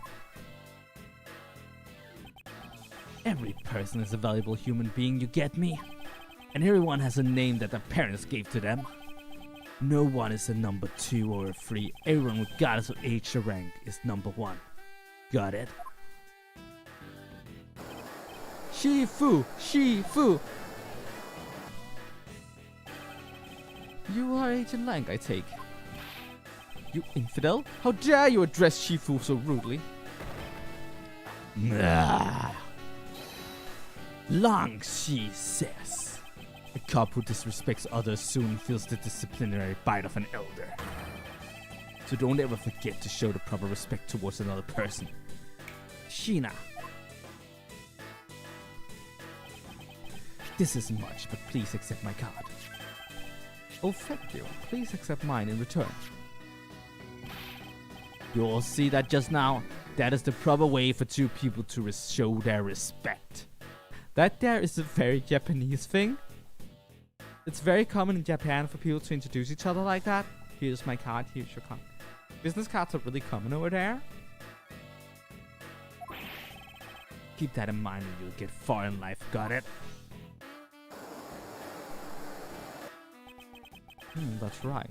This did warn me. Talking about an elite Interpol agent from the Republic of Shengfa. Apparently this man has the highest successful arrest rate in the organization. Agent Lang, what exactly is an Interpol agent involved in this clearly domestic case? That's none of your business, Mr. Prosecutor. How is it not? I've heard a rumor or two about you. You saw the murder that occurred during your flight home recently, right? But you sure took a while just to arrest one little flight attendant. How pathetic. How dare you say that about Mr. Edgeworth? Are you saying you could have solved it faster, pal? Comedic relief jumps to the aid of his master. How cliched. Look, what I'm getting at is that if I had been there, no one would have died. I would have solved the entire case and Agent Hicks would still be with us here today. Agent Lang knew yesterday's victim, Agent A.B. Hicks. Hicks was like a brother to me, but now I'm out to take my revenge. Agent Hicks was investigating a smuggling ring with Francisca and a third person. This must be the man she was talking about. In that case, you should understand how I feel, as the kidnapped is someone I know. So I ask that you please allow me to participate in the investigation. This isn't your neatly trimmed courtroom of Eden, you know. You're out in the wilderness now, Mr. Prosecutor, and way out of your league. No hard feelings, but why don't you go back to your courtroom now, pretty boy? You dare to mock the court? I do, and I don't need the help of a filthy prosecutor. Sorry, but the truth doesn't need the likes of you to distort it today. Who uses the adjective filthy to describe a prosecutor? And why? Why do I feel such intense loathing emanating from him?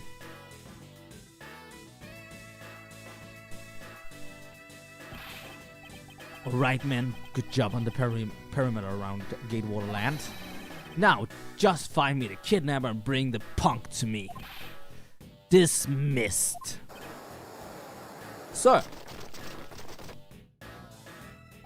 Now then, Mr. Prosecutor, you just sit tight here and don't cause any trouble. Understand? Wait.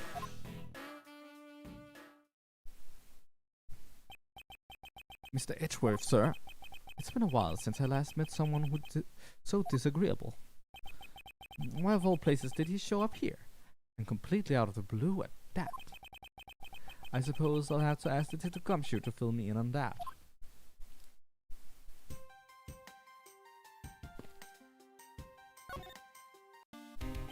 Great job, Detective. Sir, for losing sight of me and the kidnapper and allowing my investigation to be hijacked. Sir, I look forward to your next month's salary assessment. But the case isn't lost yet, sir. I'm gonna show you just how much of a man Dick Gumshoe can be. I shall prepare the 21-gun salute now or later. Detective, are you sure it was the precinct you called back up? Of course, sir. I think I would know the number of my own precinct like the back of my hand. And why did Interpol agent show up instead with an army of his own agents? That I have no idea. About 5 minutes after I made the call, that Wolfman showed up out of nowhere, sir. Agent Lang definitely has an agenda, so the question is, what is he after? Mr. Edgeworth, I was wondering if I may ask about one thing, sir. Yes, what is it? Who was that girl there? I mean... I'm Mr. Edgeworth's assistant, Miss Kay Faraday. What? Funny, I don't recall making you my assistant, Kay. Yeah, I'm Mr. Edgeworth's assistant, me. It's been like that since forever. Sorry, but I just stole your supporting role. How can you say something so serious with that giant grin on your face, pal? Mr. Edgeworth, we got a thief on our hands, sir. She stole my role, sir. I'm taking her in, getting her convicted and making sure she serves out her sentence. Oh, come on, it'll be fun, like in musical chairs. You better stay fast on your feet. No way. I won't. I will not lose the spotlight to you, little girl.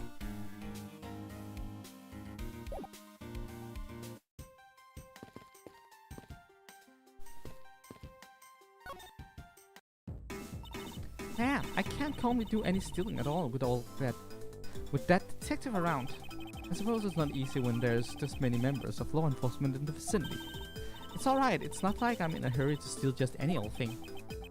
Which is it? Do you plan to steal something or not? Quite the mystery, this one. Maybe I should talk with her a bit more.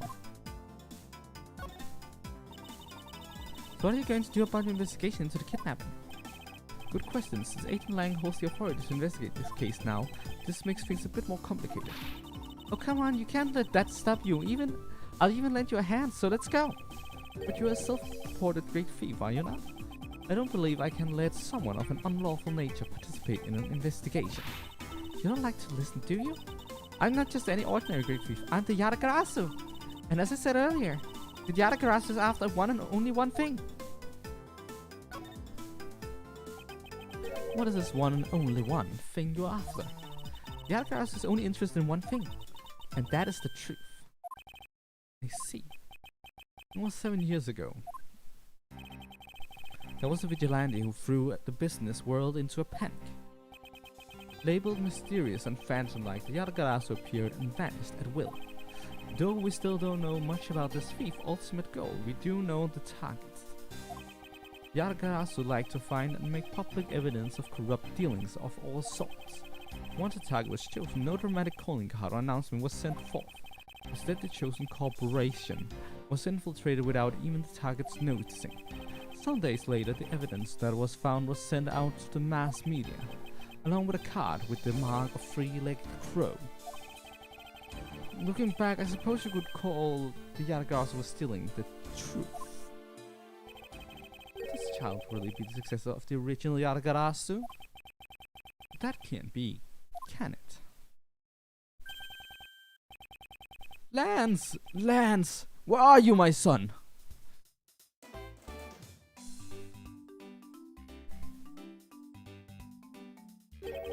Mr. Amano. Oh, Miles, my boy, I'm sorry to involve you in such an affair just after you returned. You, Mr. Amano, I'll gladly offer my assistance. After all, I have you to thank for how well things turned out during my time abroad. If it wasn't for you, I might not have been introduced to that law office, and had the chance to study the inner workings of another country's judicial system. No. Think nothing of it. As you know, Manfred and I go way back. I consider a beloved disciple of his to be like one of my own blood. If you ever want to go overseas again, you need only ask. I can use my company's vast network to send you anywhere at any time. So, who's the old man? He is the father of the currently kidnapped Lance Amano, Ernst Amano. Now then, have you found Lance yet, Miles? Please, I miss my poor boy dearly. I'm terribly sorry, but your son's whereabouts remain unknown, Mr. Amano. Hold on there. Then what happened to all that money? I believe the $1 million has been stolen and that the culprits are now on the run. What? Old man. Don't you have anything you could give him to cheer him up, Mr. Edgeworth? Forgive me, Mr. Amano. I was wondering if you could please tell me the details of the kidnapping one more time. How it was yesterday, a call came into the house. From the receiver came the sound of my son. Help me, Daddy! Oh. I know this is tough, but please stay with me here, Mr. Amano. You don't understand, he hasn't called me Daddy in ages. It was incredibly moving. I wish I had recorded him saying that. I definitely should have recorded that conversation. But not for the foolish sentimentalities of an old man. Refresh my memory. What kind of person is Lance again? How will telling you about Lance help you get him back? Surprisingly, a lot can be deduced from a person's relationships and behaviors. Very well then, Lance is my one and only son, and he turned 21 this year. He is very much like me when I was his age, kind and very attractive. I'm sure women simply can't keep their hands off of him. Is there anything else about him you noticed of late? Now that you mention it, I haven't been able to get in contact with our butler, Oliver. Your butler? Yes, his name is Oliver, Deacon. He's been with our family for years now. He gets along so well with Lance, so I thought maybe he would know where my son is. Mr. Amano, could you please tell me a little more about your butler, Mr. Deacon? As a butler, he's outstanding. He even serves as Lance's personal private tutor. He took a brief leave recently, but even after it was over, I haven't been able to reach him. So you still haven't spoken with him since his leave. What about his family and friends? They said they hadn't seen him. I've tried everything I could think of, Marcus. Do you think this could have something to do with Lance's kidnapping? It's possible, but I can't say anything for sure quite yet. I think the person closest to the victim has gone missing.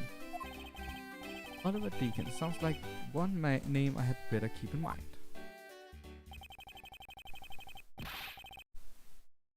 Detective Gumshoe? Yes, sir. In our investigation, even if that Interpol agent holds the authority to head this investigation, we can't allow ourselves to stand idly by twiddling our thumbs.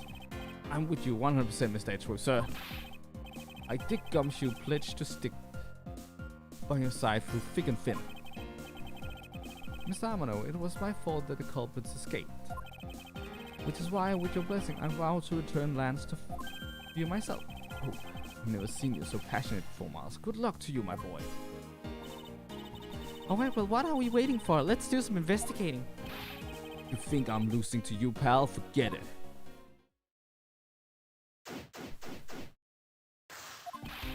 So what should we examine first? Thanks to Agent Lang, we can't leave this area, but the culprits were here until only very recently, which means we may be able to find some clues that will tell us how they escaped. Okay, let's get looking. Hey, you there! Who, me? What are you doing goofing off in a place like this? I wasn't goofing off, I was about to help Mr. Edgeworth kick off his investigation. You imbecile! All precinct detectives are now under Agent Lang's direct command. No way! I am not working for Wolf Boy. Mr. Edgeworth, can you do something? I'm not exactly in a position to argue, seeing as how you are a member of the police. Good. Good, now let's go. No! I don't want to help Wolf Boy. Boy, have I got just a job for someone like you. Well, that was exciting. Okay. What? Can you tell I'm all ready to get down to some detective work? You should go home. Your parents must be worried about you. Oh, come on, I finally get to be your assistant and you try to ditch me? I don't recall offering you the position. Why do I have to be so difficult? Besides, it's already too late, you know. Like I said, I've already stolen the position of assistant a while back. You're the only one asserting that. Well, by the time anyone notices, it's already gone. That's the other glass away. You shouldn't speak so lightly of things you know nothing about. Fine, whatever, you win. Go ahead, do your little investigation. But the Tanda assistant Kay is going to tag along no matter what you say. Even if she turns out to be useless, she's not going to listen to me. I might as well surrender and let her come along for the ride.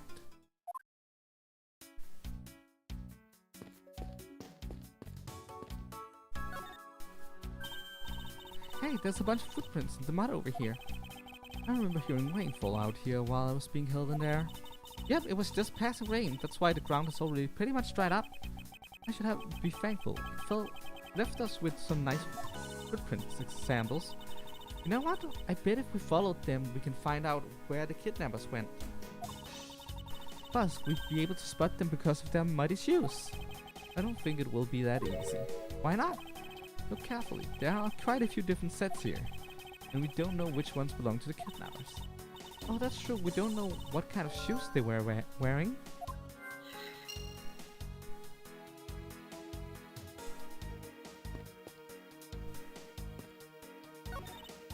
Ah, I've got you now, you wild criminals. I think the kidnappers would have better sense than to try hiding in these.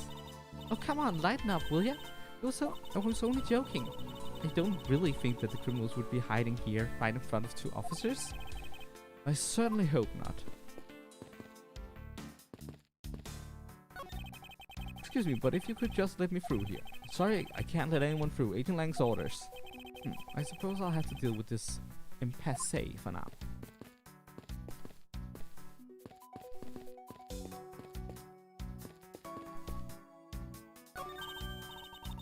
Look, there's a blurb about the cactus here.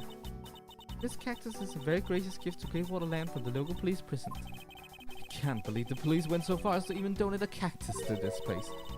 Is the police department running a cactus farm on the side? Just kidding, they wouldn't do something so silly. Actually, I have a vague impression I've seen a cactus farm at the prison before.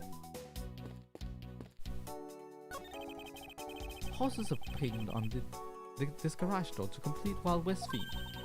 They look lifelike, don't you think? Are you thinking of wrangling or rather stealing them?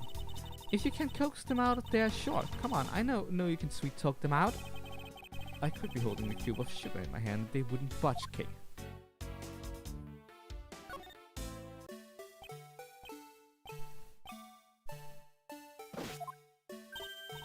Hey, it's Blue Badger.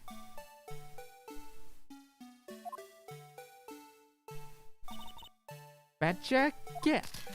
I really don't understand why she's so excited over this badger hunt. Speaking of badgers, there's a person inside there. Mr. Badger, I wonder if you might share with me what you saw.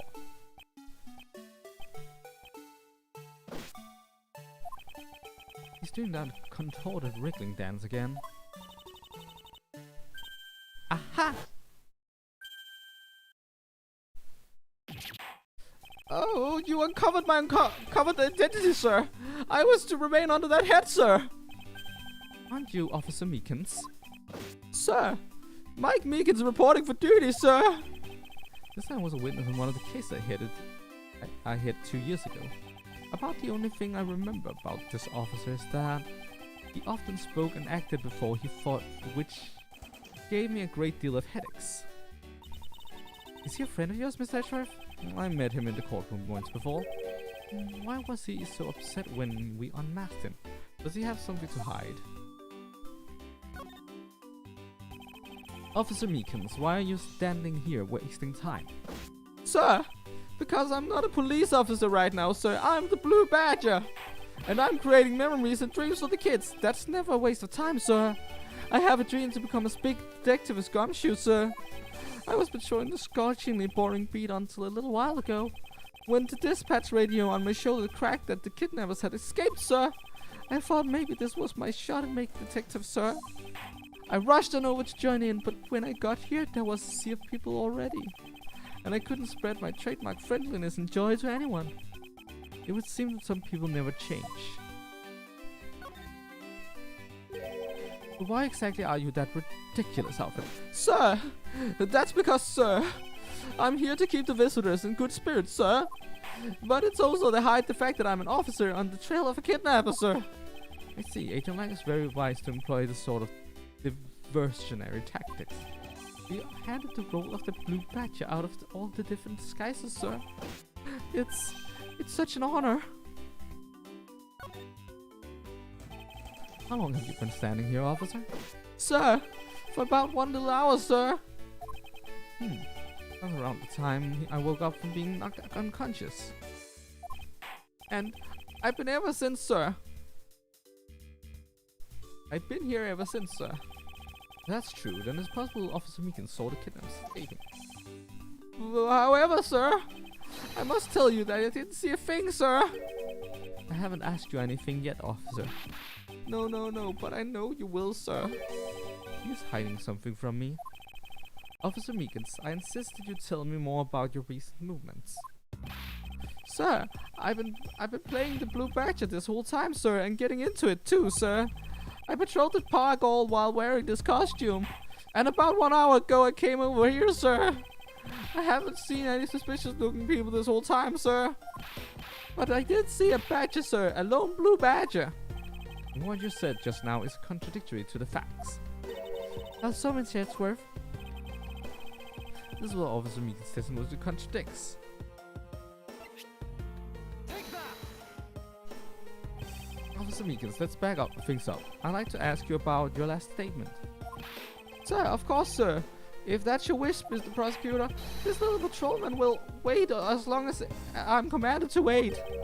You said you saw a Blue Badger, correct? Yet if you take a look at this, what you saw was not supposed to happen. This park is supposed to have only one of each badger in at any given time.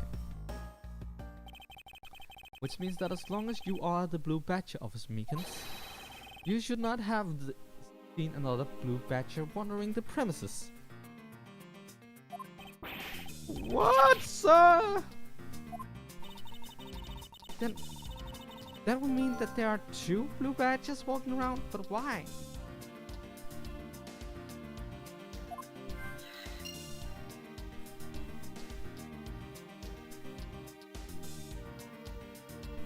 That is a good question.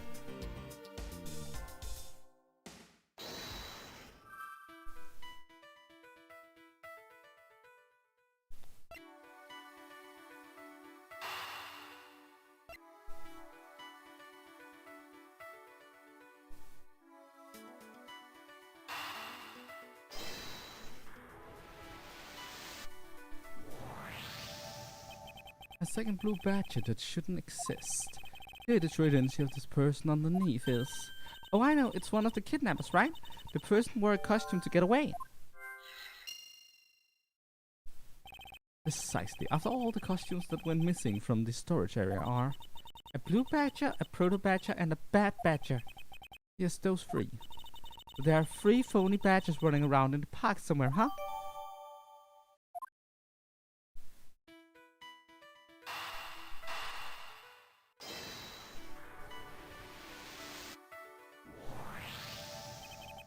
Now that we know that the kittens were wearing badger costumes, those footprints from earlier take on a new and very significant meaning.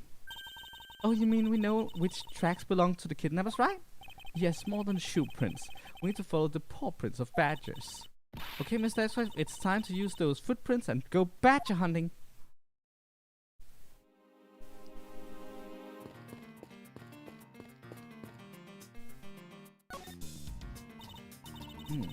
We're looking for footprints made by costume. Hey, I think I found them. There are 2 sets here. They both do look like possible candidates. This set is walking off to the west. It just stops. Can't make heads or tails of where it's headed from here. I think we can assume it's headed towards the stadium. I wonder where the other set leads. This one seems to be headed east.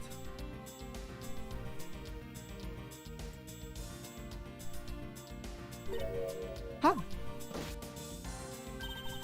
Quick, Mr. Edgeworth, I got him! I got one of the culprits! No, I'm not a kidnapper, sir! Now, okay, clearly those footprints belong to Officer Meekins, but our criminal were each wearing a costume. Maybe they came over to this garage or something. Well, that's what I would suppose. Officer Meekins, if you could step aside for a moment. We need to examine the garage. Sir, Roger Wilco, sir!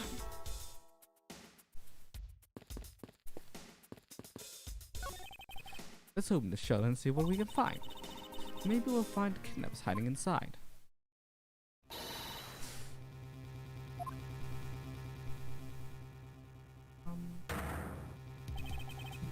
What in the...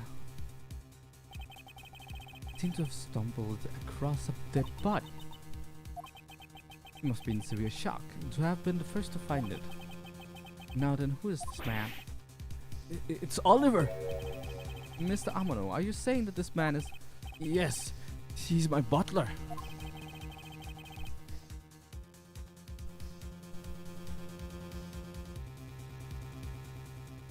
So, I've been having a headache ever since I started streaming.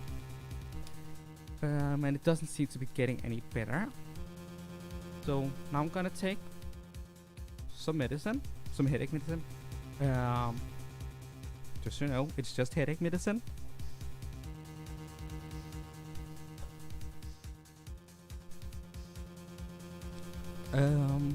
Let's see.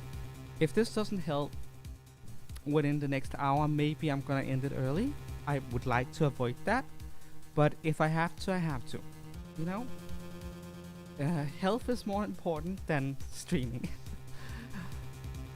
Oh, this is... maybe it would also help if it took off the hat. Right now I have hat hair. I really like this hat. It's a really, really nice hat, and I think I look great in it.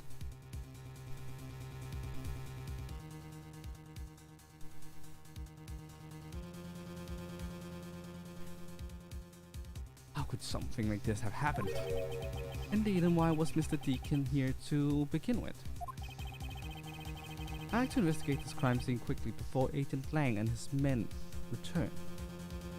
It's quite the annoying headache. It's not a constant one, it's an ice pick headache, as they're called, when there's like when it feels like there's an ice pick thrusting into the back of your head, like with intervals. That's what it's called, an ice pick headache. I hate those.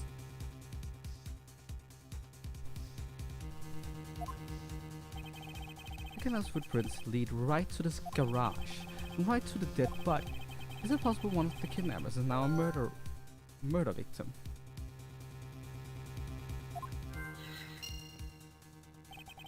From my cursory examination, I believe this man died of a fatal bullet wound. You sure I come from someone who just found a body? It's surprising that one can become accustomed to in the span of 2 days. I won't rest until I've inspected every known suspicious cranny. As long as that Interpol agent has control over this case, I'm not going to be able to have a real autopsy done on the victim. I'm no doctor, but let's see what I can piece together myself. There are 2 gunshot wounds, one in his abdomen and one on his shoulder. That means he was shot twice. No, I don't think so. I think the abdominal one is an entry wound, the one near his shoulder is the exit wound. Nice, I knew you could figure it out. It comes with experience, and I've seen my share of crime scenes. Speaking of experience, this crime scene seems a bit too clean for murder where the bullet went clean through. I shall make a note of this oddity.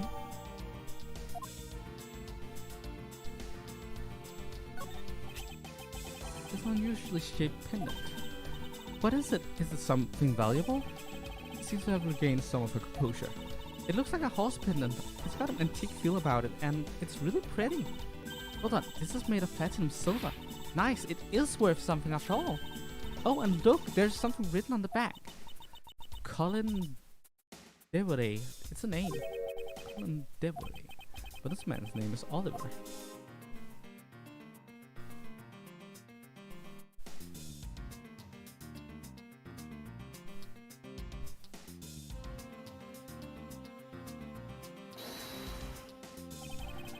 But something.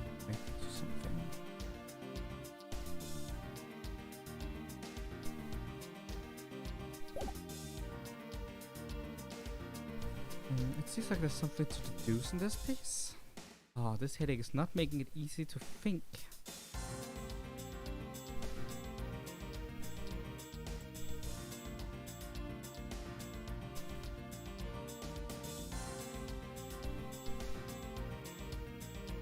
I'm gonna spend some time getting a closer look to the screen, which I need the microphone out of the way for that.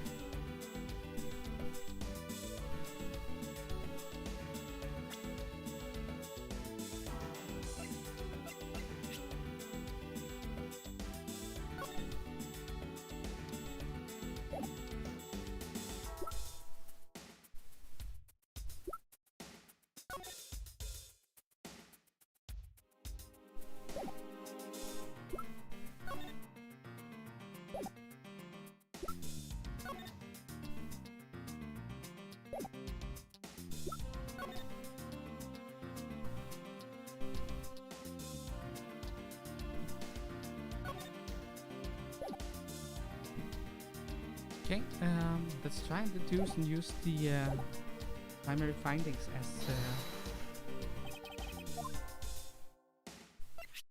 there's something not right about the name of the pendant. The victim is the Armano family butler, and his name is Oliver Deacon. But the name on the pendant is Colin Devoray. I wonder what's up with that. I don't know, but I think we hit upon an important piece of information.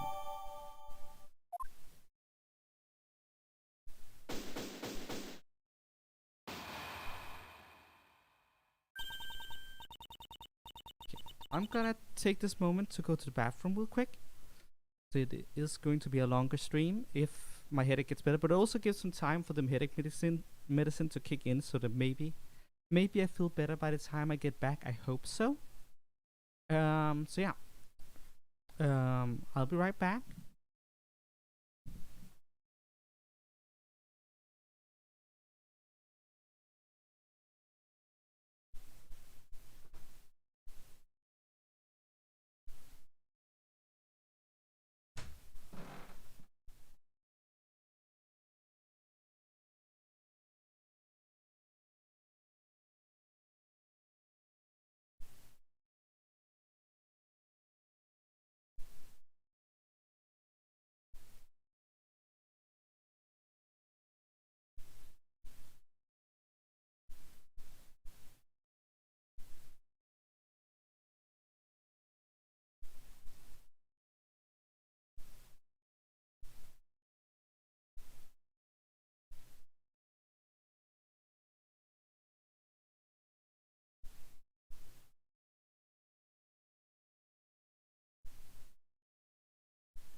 Okay, yeah, we are kinda back. Give me a moment to get my earpieces in so I can hear the music of the game. And then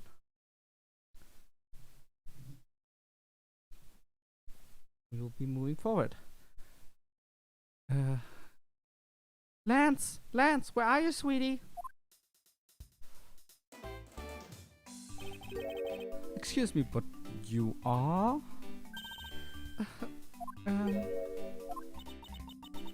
Oh, this is bad. He's really good looking. Oh, stop it, Lauren. Can't let yourself fall for a playboy like him. You're in love with... It's like someone doesn't know the meaning of the phrase in a monologue. Sorry to interrupt your conversation, but might you be a friend of Lance? Yes, I'm Lance's girlfriend. My name is Lauren Pops. His girlfriend. Oh, it's not like that. We're not more like friends, and we're not lovers or anything. We haven't gotten that far yet. I guess that's how people are going to see it. So should I just accept it? I got this ring as a present from Lance. You know what she reminds me of? A cartoon character. May I inquire as to why you are here? I haven't been able to get in contact with Lance lately, and I began to get really worried. I looked everywhere for him, and then I heard about the kidnapping, so I came here. Wow, you're really strong for having made it through all this by yourself? Is it true? Has Lance really been kidnapped? No one is supposed to know about. No, but yes, it's true. Oh, Lance! I can't believe you've been spirited away. I wonder how you're doing right now. Looks like she's gone back to her fair maiden-in-law routine. So, Mr. Edgeworth, where do we go from here? Well, we found a body, so we should look into the murder.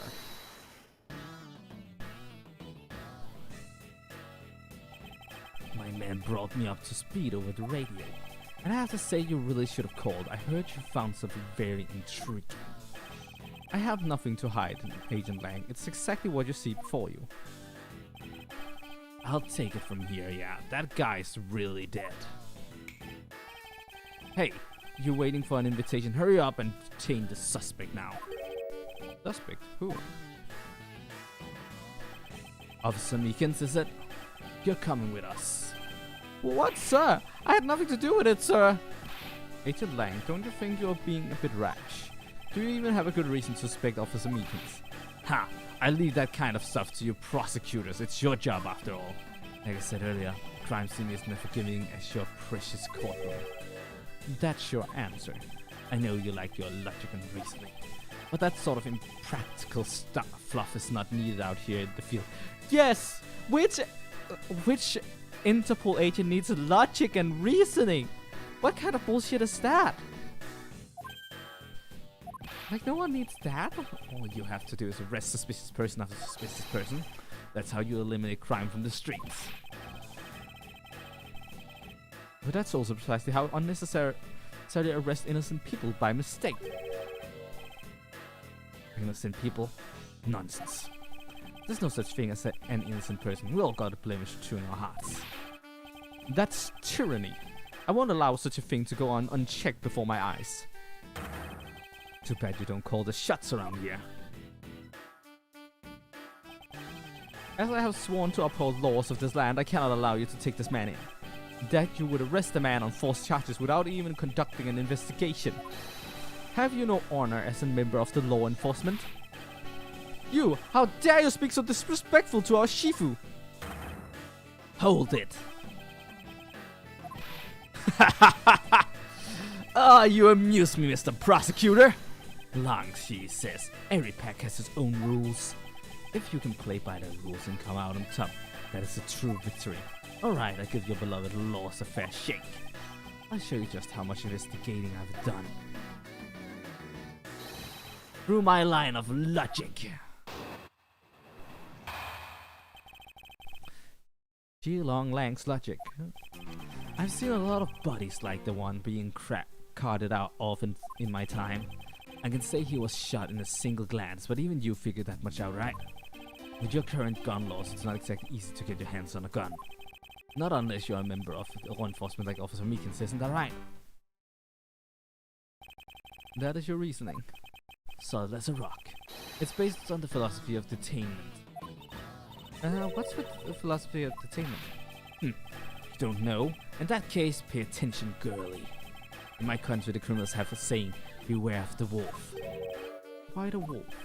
Because in my language, lang means wolf. And you don't mess with me or my pack. And as for the detainment philosophy, its father is my honorable ancestor Lang Si. You'll think I have heard of him and his teachings if he's that famous.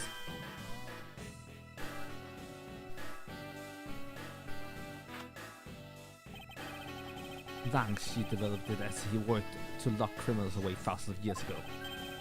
To this day, the Xingfa police still trains its recruits using his philosophies. 1,000 years ago, that makes your story about as believable as a fairy tale. Anything wears down and breaks over time. Do you really believe something as ancient as that can be applied to today's world? You want to put it to a test?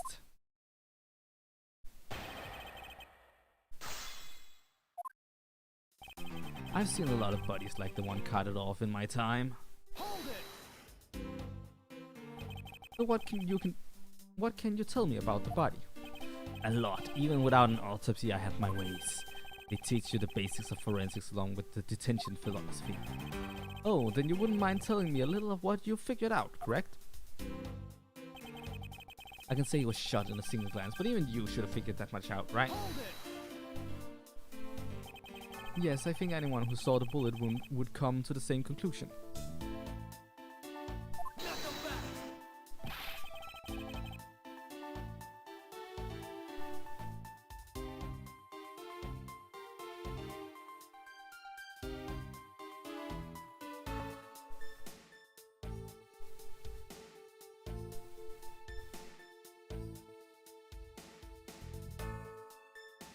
Don't pat yourself on the back yet. What's that supposed to mean?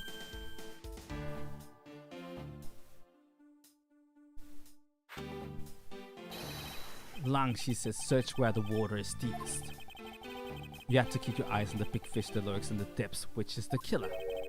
Is that so right? And what would you know about the killer?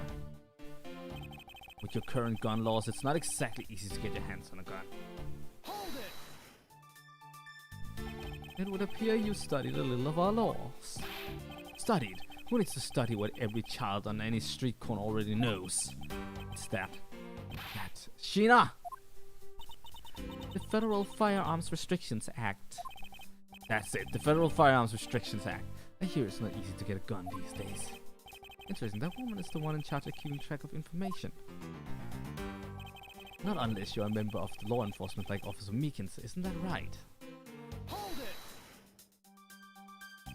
If that's the case, there are plenty of other officers who might be potential suspects. You're not seriously going to arrest each and every one of them, are you? As if I would need to. I already looked into everyone else. Oh, other than Officer Meekins, I know no one else whose weapon has been fired. How did you check every single person's weapon in such a short span of time? That's because each and every single one of my subordinates is extremely capable. It didn't take more than a few minutes to conduct the entire investigation. The power of sheer numbers. But you have yet to check Officer Meekins' weapon, correct? Thanks for reminding me. Hey you, show me your gun. Oh! What's wrong? Why does he look so sickly pale all of a sudden? Gun? What did you say? I can't hear you. Stop mumbling and spit it out already. Sir? I lost my gun, sir! How could you be so irresponsible? In the end, it looks like you're still the only suspect we got. You're the one who waited here outside this garage to ambush and kill the victim. Do you think that Officer Meekins waited here to kill the victim, do you, Lang? I think this little accusation deserves a lot more scrutiny. Officer Meekins ambushed the victim in this garage and killed him here with his gun.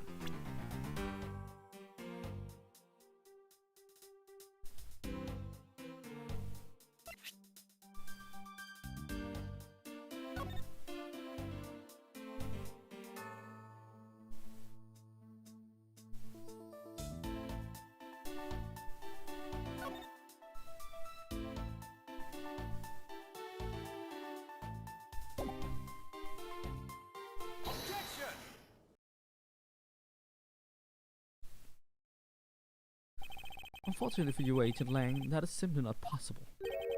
What do you mean? You've seen the crime scene for yourself.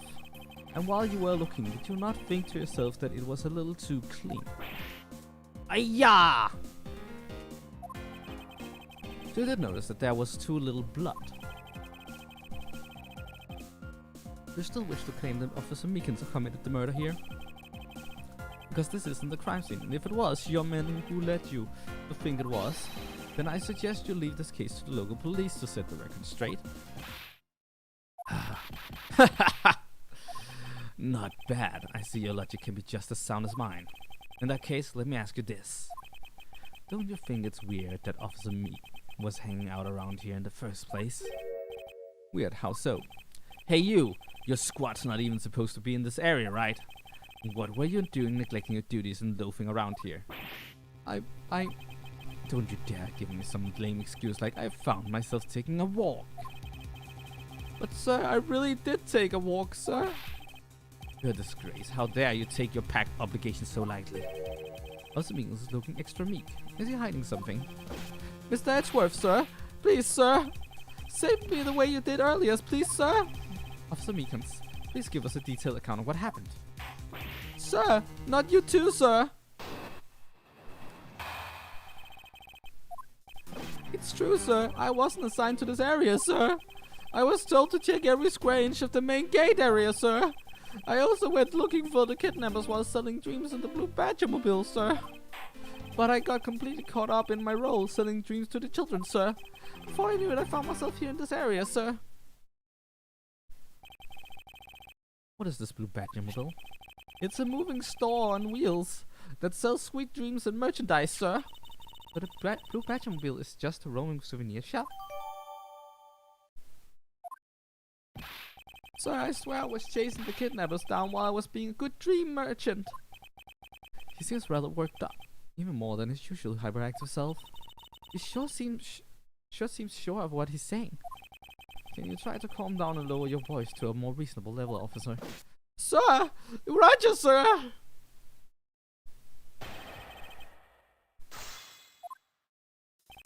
It's true, sir. I wasn't assigned to this area, sir. Hold it! Right then, where were you assigned to? I was assigned to the main gate, sir. You must mean the area with the bridge and the outrageous fountain. Okay, and why are you here in the Wild West area? It's because of a very deep reason, ma'am. I was told to check every square inch of the main gate area, sir. Hold it! Describe for me how you conducted your investigation. Yes, sir. Well, first I made sure there were no suspicious-looking people in the area, sir.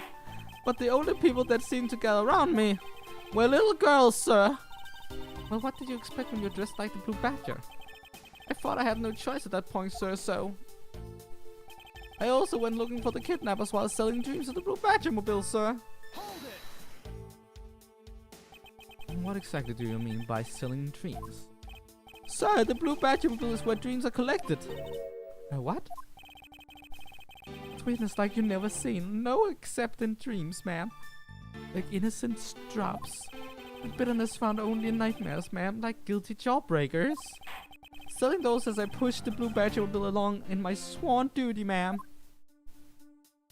But I got completely caught up in my role selling dreams to the children, sir. Hold it! You completely forgot to look for the kidnappers. No, sir. Of course not, sir. I would never do something like that, sir. You're absolutely right. Wow, you're good at this forcing people to confess thing, Mr. Edgeworth. To be frank, I'm just a little man, sir. I'm better at selling kids a few small dreams than looking for a big crook, sir. Hold it! Enough wallowing in your own self-pity. Let's return to your testimony. Yes, sir. Before I knew it, I found myself here in this area, sir. That sounds like he simply forgot about his real job and became the Blue Badger. However, there is one flaw in Officer Meekins' story, but I have the feeling that he'll need some prodding before he spills the beans. It's true, sir. I wasn't assigned to this area, sir. I was told to check every square inch of the main gate, sir. I also went looking for kidnappers while selling dreams of the Blue Badger-mobile, sir. I completely caught my role selling dreams to children, sir. Knew it, I found myself here in this area, sir.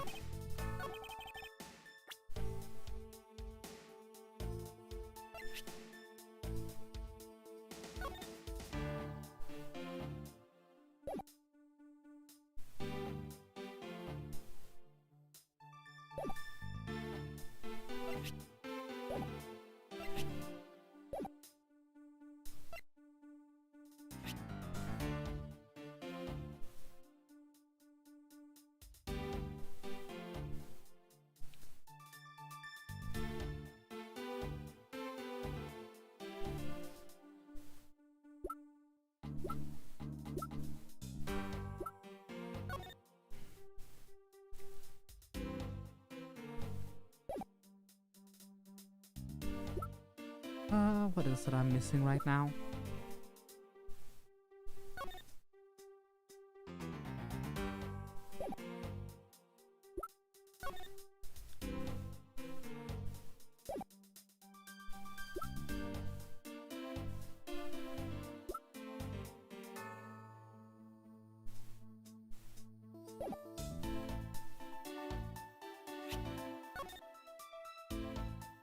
The preliminary findings indicate loss of blood resulting from gunshot, lower right abdomen, exit right shoulder. Failed bullet went through the body where there's little blood at the side where the body was found.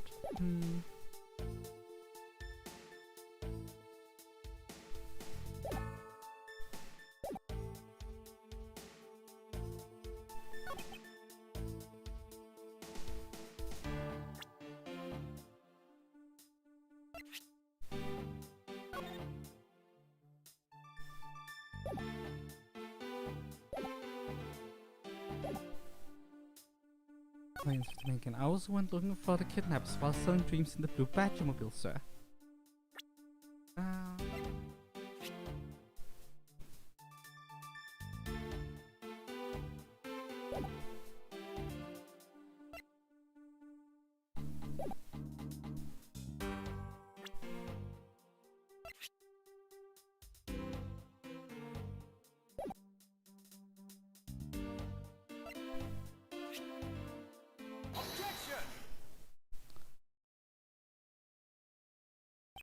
Officer Meekins, I would appreciate it if you didn't tell such transparent lies. Sir, I'm not lying, sir. Yes, you are. If you were really out there selling dreams with the blue Badgermobile until recently, then what it is doing here inside the garage? Ah! Actually, I had just lost track, sir. Lost track of what? By the time I realized the blue Badgermobile was nowhere to be found, sir. Which would mean it was perhaps stolen. And that's when I came back to this area, thinking maybe it was in the garage, sir. But that's when you found me, Mr. Edgeworth, sir. A likely story. Who do you think is going to buy such a convenient tale as that? And what exactly is so convenient about the story? The car getting stolen is completely unbelievable, even for a cover story. But I think we can assume the car was used alright to move the dead body. What? You killed the victim at some distant location, Officer Meekins. And then you used the blue Badgermobile to transport it all the way here. Now then you're coming with me. But it wasn't me! Sir, the killer, sir! It wasn't me, sir! Agent Lang, wait. What do you want now? We still don't know where the real scene of the crime is. You can't say we know all the facts of this case, let alone the truth. I told you the truth, Smooth. I couldn't care less. Our job is to catch the crook. You'll find out your precious truth after they arrest this guy and take him. After we arrest this guy and take him in. That's the job of you prosecutor in your fancy courts with your logic. As for us, we don't have that kind of time to waste. You Boris buffoon. I think you need to leave. What? We need to get the body to autopsy, and you guys are getting in the way. You wouldn't interfere with another one of my investigations? Hey, now let's not forget who holds the actual authority to conduct investigations here. I'm afraid the one doing the interrupting is you, my ignorant little pretty boy.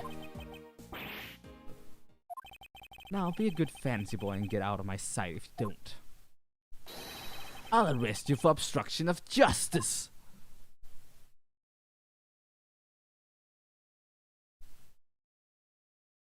Well, frustrating to deal with indeed. So we're saving right now.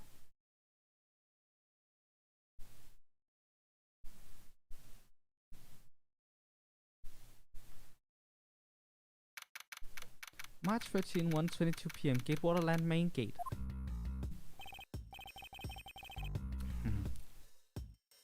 Chased out like a pair of peasants. Mr. Edgeworth? Yes, Kay. There's something even thieves should never steal. Do you know what that is? You really shouldn't steal anything, however I'll bite. What shouldn't a thief steal? A life. It's too heavy of a burden on your soul to get away with, ever. That's something we can agree on. Well said, Kay. No matter what we may try, murder is one crime that can never truly be hidden. And I intend to prove that by my own hands. When I apprehend the murderer myself. Alright, and I'm going to work extra hard to be a good assistant. Let's go! I still never said she could be my assistant. I'm just going to drop the issue. The first thing we should do is locate the real scene of the murder. Mr. Edgeworth, sir. Detective Gumshoe. Mr. Edgeworth. Stadium, hurry, sir. This is supposed to be hush-hush, but he found a witness at the stadium. A witness? You, what did you tell you about leaving your assigned post? Well, the jig is up. Mr. Edgeworth, remember that I'm always rooting for you, so go get him, sir. Those things sure looks like they're enjoying themselves. It's not all fun and games, Kay. Now then, let's head to the stadium and meet this witness.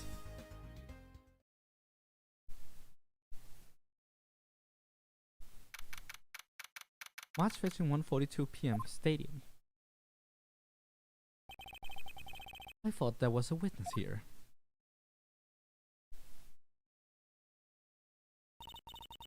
Yeah, I don't see anyone. Mr. Edgeworth! Long time no see! You are Miss Emma Sky, correct? This girl is the younger sister of my former superior, Lana Sky.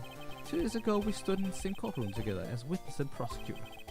But I thought she had gone to Europe to study forensics. I can't believe you remember me, Mr. Edgeworth. Of course I do. How have you been? You look to be in good spirits. Are you still studying abroad? You bet. More than anything, I want to investigate crime scenes scientifically speaking. I've been studying non-stop every day to become a top-notch forensic scientist. But it's spring break now, so I thought I'd come back for a bite. I see.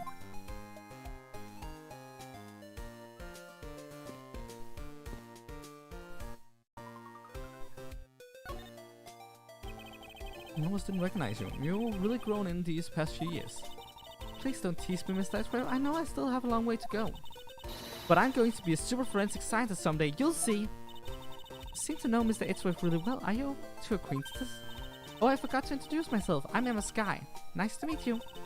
I'm studying abroad now to be a forensic scientist. How about you? Wow, that's a great dream. My name is Kay Faraday, and I'm trained to become an unstoppable great thief. Great thief? Don't think too hard on it, Emma. It's not worth the trouble. In any case, we have much to catch up on. You bet we do. So why are you here, Emma? Well, I just happened to decide to come back home for spring break. And then I heard that you'd come back too, so I raced on over here. I really wanted to welcome you back at the airport, but I had just missed you. And how exactly did you know I was here? Through the power of science, naturally. Never underestimate what science can do for you. I used this to track your footprints, and then I followed them straight to you. This set is the greatest. It's so wonderful, fully scientific. You spray this chemical on the ground, and when you shine the special light on it, sing, the footprints light up like the electrified noble gas in glass tube. It's almost like magic, scientifically speaking. Forensic science has never seemed more ominous to me than at this very moment. Emma, I'd like to ask you about what you witnessed. Huh? What are you talking about? Are you not the witness Detective Gumshoe told us about? Well, I did get a call from Detective Gumshoe earlier. Was practically yelling at me. Mr. Edgeworth need your scientific doohickeys right now, pal! He said. What was that man thinking? Or rather, not thinking. So let me guess, there's been a murder, right? Yes, unfortunately. There's a sudden glint in her eyes. One needs to keep my mind focused on the witness. Now, where did that person go?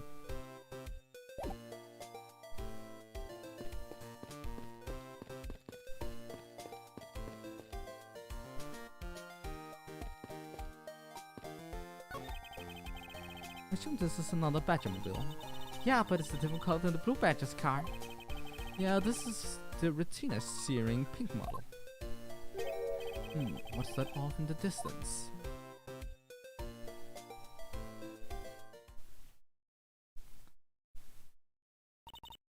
Oh hey, it's the pink Badger. Badger, get! Badger, Badger, Badger. Just what does she see in these silly things? Yes. I think this Badger has something to say to you, Mr. Edgeworth. Are you by chance the witness I've been searching for?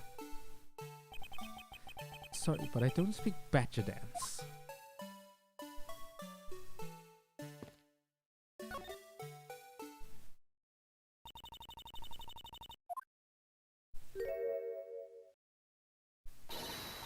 I can't take being inside that scruffy head anymore. No, why her? Why here? Why now? I first met this woman 3 years ago, as she was a witness in one of my cases. She has since gone out of her way to pop up unexpectedly and cause me great grief. Edgy Poo, why couldn't you understand what I was trying to tell you? I mean, really? I was trying so hard to keep the kids' dreams alive by staying in character, but you couldn't pick up on what I was trying to convey to you. I'm sick of and tired of that roundabout way of talking, so I'm going to just be direct. I had a bad feeling before, but this just made it official. The day has gone beyond the typical not my day into realm of a waking nightmare. You're a friend of Mr. Edgeworth too, Miss Pink Badger? You could say that, but right now I'm just the Pink Badger, dearie. She may look the part, but I know better than to trust my eyes around this woman. My name is Wendy Oldback, but you can call me Wendy, or Granny, or whatever suits your fancy. Nice to meet you, Miss Oldback. I'm Kay Faraday. What do I care about a young whippersnapper like you? Jeez, I was just trying to be polite. Wait, this lady? Weren't you a security guard at one of the Gatewater hotels the last time we met? Oh, I go where I'm needed. I'm very good at what I do, unlike the youth of today. I get called in all the time to fill in when there aren't enough hands. But enough about me. Itchy Poo, I'm thoroughly dejected right now. I finally got the chance to see you again, and here you are, talking to two younger women. Men are all the same, it doesn't matter. With young girls, who I just don't know. You seem to attract all sorts of interesting people, Mr. Edgeworth. Hey, please, I'm begging you, by all means do not provoke her any further. Aren't you forgetting about something, Mr. Edgeworth? This person could be the witness. Honestly, I hope she isn't, but I don't think fate is going to be so kind today. I saw what happened. I even saw the exact moment it happened. How's that? It's true, she is the witness. I don't suppose I can afford to ignore the old bag. Yes, it was just a little while ago. I saw it happen right in front of me. At the moment of the murder. You mean to say that you witnessed someone being killed right before your eyes? Sounds like a pretty important piece of testimony to me.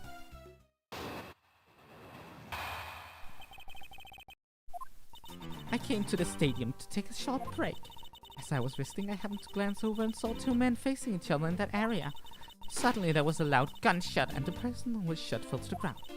It was a very terrifying experience, let me tell you. Looks like we hit the jackpot, huh, Mr. Edgeworth? Yes, I can afford to ignore what she has to say. Unfortunately. What's that unfortunate you tagged on there at the end supposed to mean, Edgy Poo? Well, anyway, let's see what we can find out this little old lady.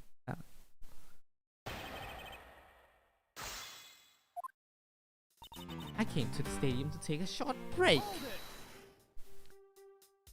You mean you took a break from being the Pink Badger? You may not think it, but it's hard work keeping the kids' dreams alive. You smell sweat, your hip creaks with pain, and you even begin to dream about work. That's the kind of story that would scar a child for life, you know.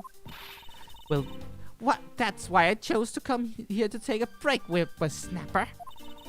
I don't plan to play the part of the dead badger in front of a bunch of kids.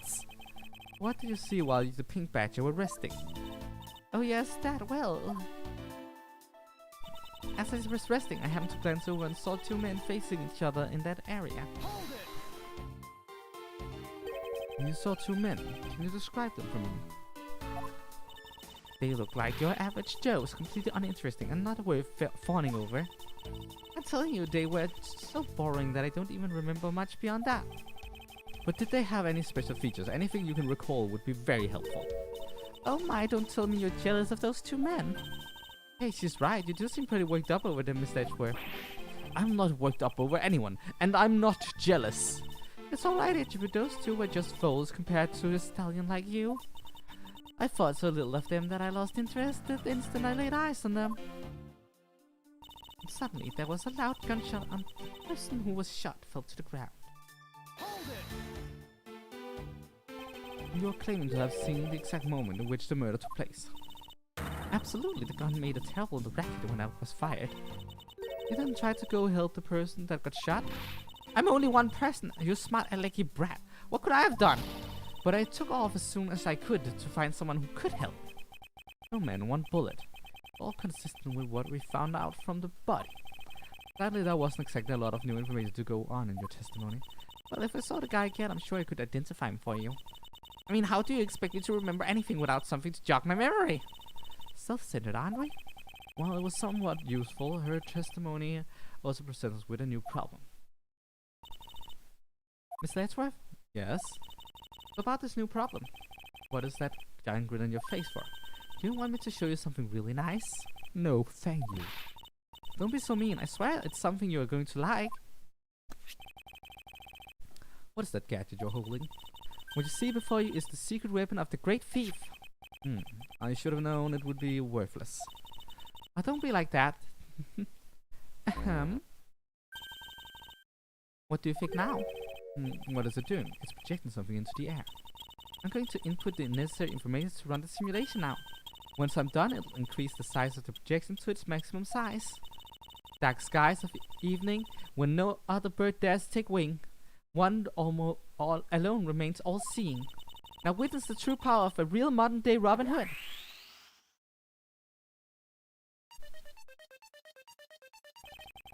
What is this? This is a recreation of the murder based on the info I inputted into Little Thief. Little Thief? I dare say I think you're taking the Robin Hood thing a bit too far. Little Thief is actually meant to be a simulator for me to plan my thefts. But I suppose if I used it like this... Let's see, Miss Oldback said the two men were facing each other, and then a gunshot rang out, and the victim fell to the ground. Ah, so with this we can inspect the crime scene as it was in the past. See, so what do you think?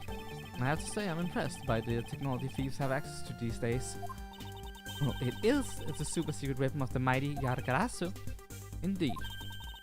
Oh, but if there isn't enough information or if something is out of place, the recreation could come out a little strange. In other words, I can use this to authenticate the validity of a witness testimony. You got it! You really catch on quick, Mr. Edgeworth. Right now the simulation is a recreation of what are the witness testimony. So for now I should re-examine everything, and if I find anything illogical or strange, I can then ask for clarification. Feel free to examine anything in the simulation in the way you always do. You can even present evidence when you find a contradiction. And if you find something, I've got a Little Thief with me, so you just let me know, okay?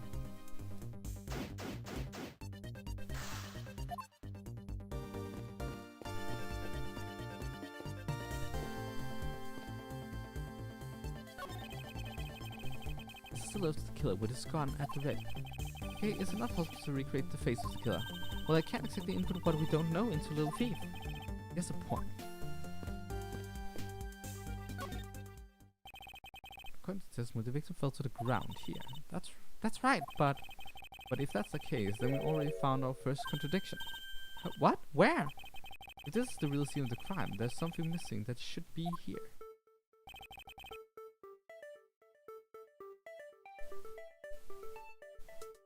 Which piece of evidence is missing?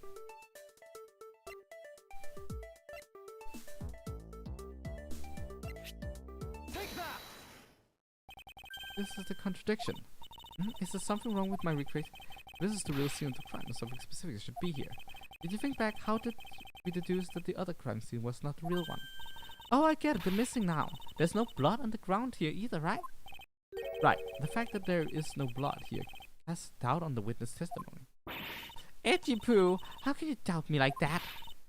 Are you calling me a liar? I know what I saw, and I saw the victim get shut down. You know, I don't think she's lying, Mr. Edgeworth.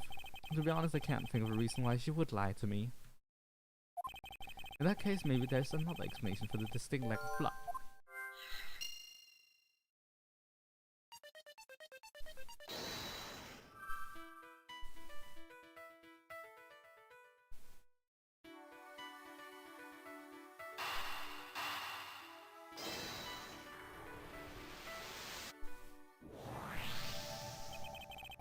Is it not possible that the victim was wearing a costume? Do you really think that Mr. Deacon was one of the kidnappers? I think we can reasonably assume there is a very good chance that he was. And that if he was shot while he was inside one of those stolen costumes, then Mr. Deacon's blood would be inside the costume instead of on the ground. Precisely. Now, if only we could prove that the victim was wearing a costume. I think it would be pretty easy if we could find some footprints. But the problem is finding them since there doesn't seem to be any around. Footprints, huh? How we can go about finding some of those?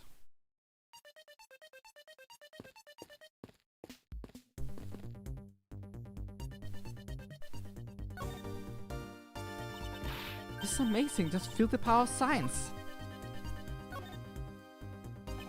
Emma's guy, about that method you were talking about for finding footprints. Aha, finally my expert knowledge in forensics is needed. Yes, well, can you detect and trace even partial footprints? Leave it to me, my cutting edge technique can find anything. Very well, if you could please analyze the footprints in this area. Okay, stand back now and witness the power of science at work.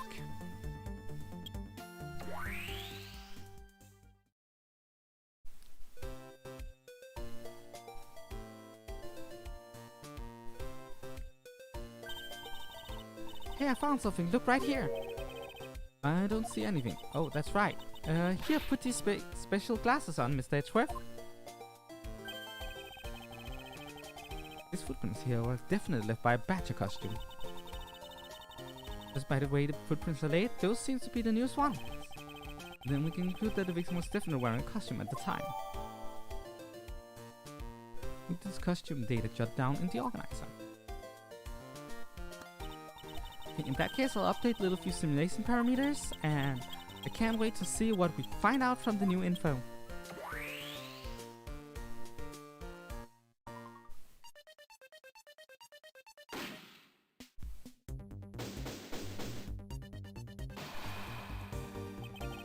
So the victim was wearing a costume when he died. And with that, we should be one step closer to the truth, right? I see the recreation has changed in accordance with the new information. We may be closer, but now something else has caught my attention.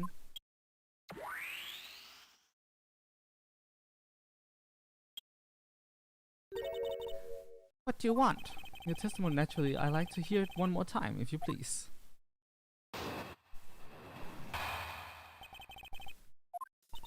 I came to the stadium to take a short break. As I was resting, I happened to glance over and saw two men facing each other in that area. Suddenly there was a loud gunshot, and the person who was shot fell to the ground. It was a very terrifying experience, let me tell you.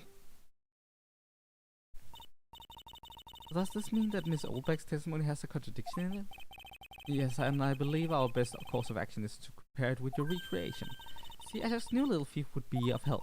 Now let's see if we can pull more information from Miss Oldbeck to put into the recreation. For that, we must first find the contradiction in her testimony.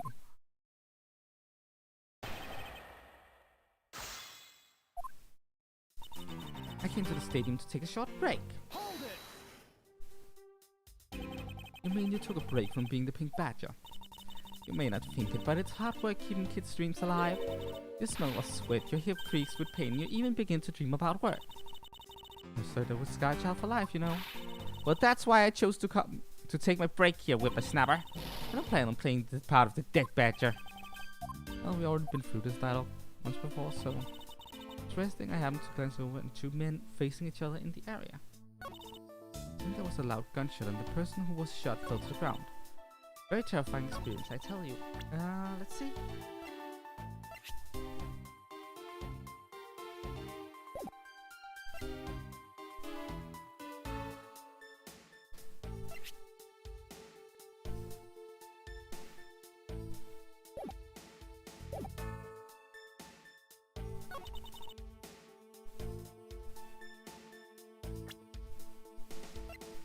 Objection!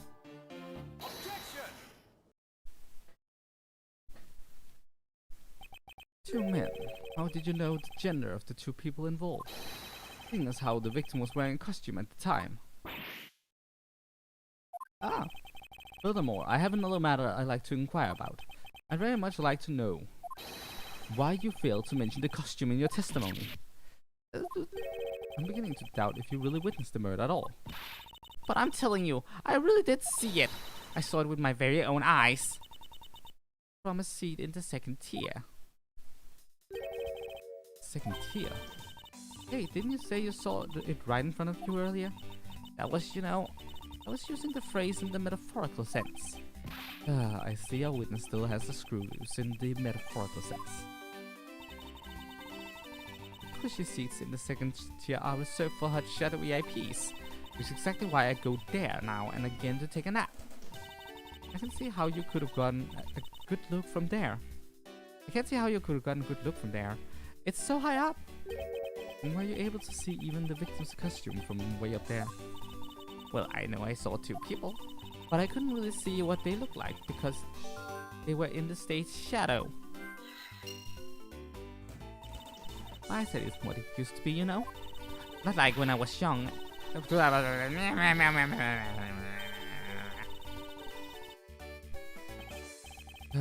Let's return to our investigation, shall we, Kay? You got it.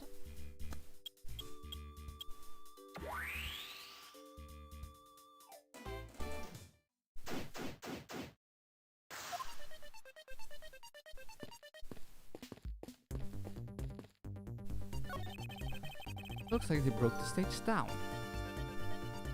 The place I saw this morning in the center of the stadium has been packed away. I guess this means they're done for the day. Maybe it's because a different show is scheduled to start its run tomorrow.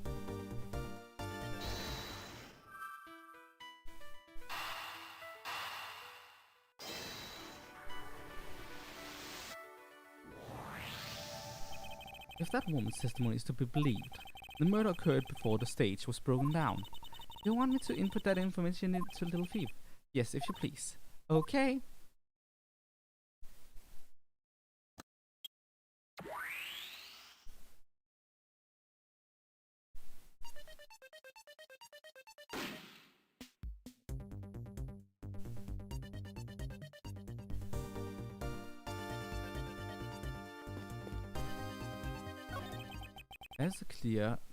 There's clearly a contradiction here. Please stop stealing my lines. Oh, come on, it wasn't that hard to see it coming, even for a layman like me. I suppose in any case it's not possible for the killer to have stood here in that way, because there was a very real stage set up in the spot at that time. Yes, I told you I got it. Do you feel the need to explain everything? Yes, well in any case, we still need to resolve this unusual situation. Isn't it obvious? The killer was on the top of the stage naturally. Right, Miss Oldbag? Yes, I remember now. The killer was standing on top of the stage. See, now that you update information in the simulation.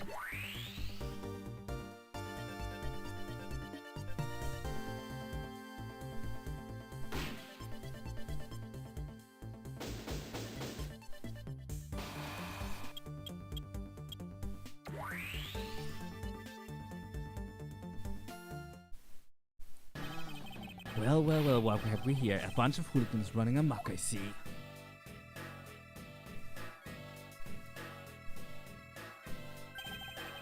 Agent Lang, how nice of you to join us.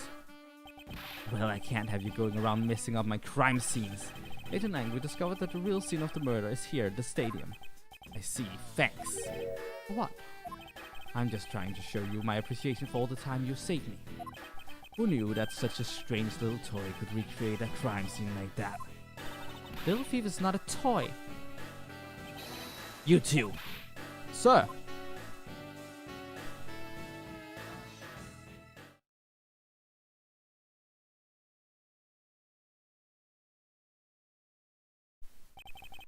There you have it. You see, big boys like me don't need silly toys, little girl. Now this is a recreation. So what do you still intend to assert that Officer Meekins is the killer? Of course, even knowing that the crime took place here doesn't let him off the hook.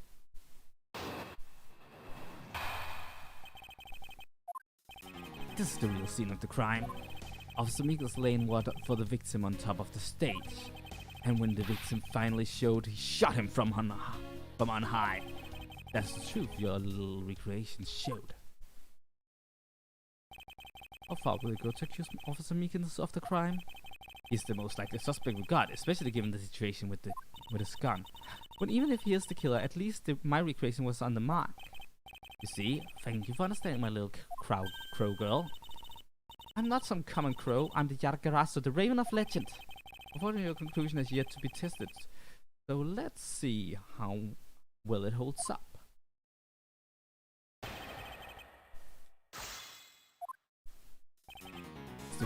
The officer means lay in wait for the victim on top of the stage, and when the victim finally showed, he shot him from on high. Objection!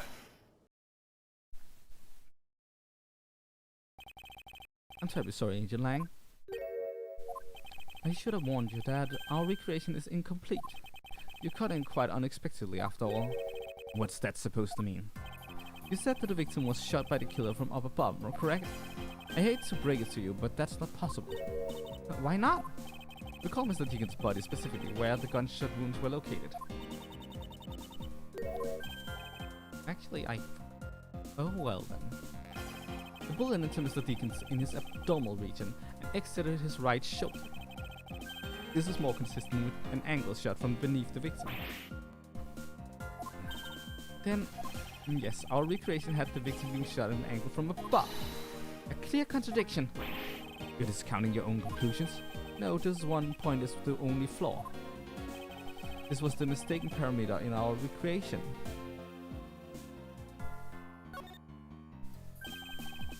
Yes, the locations of the victim and the killer were wrong. I get it, I see what you're trying to say. I believe the killer and the victim were standing opposite to what we initially thought. It was the victim who was on the top of the stage as he was being shot by the killer.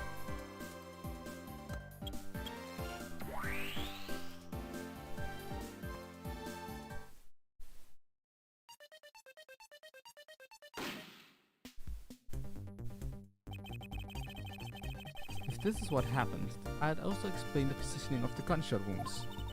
But then, what about the footprints? Since the footprints don't lie, we can assume the killer also wore a costume. I'll try using that data instead.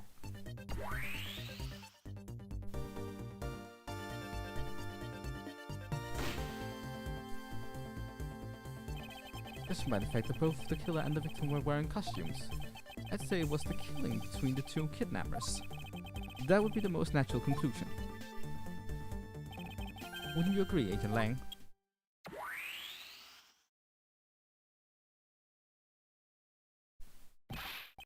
Well done, Mr. Prosecutor. But that alone doesn't clear Officer Meekins of the crime.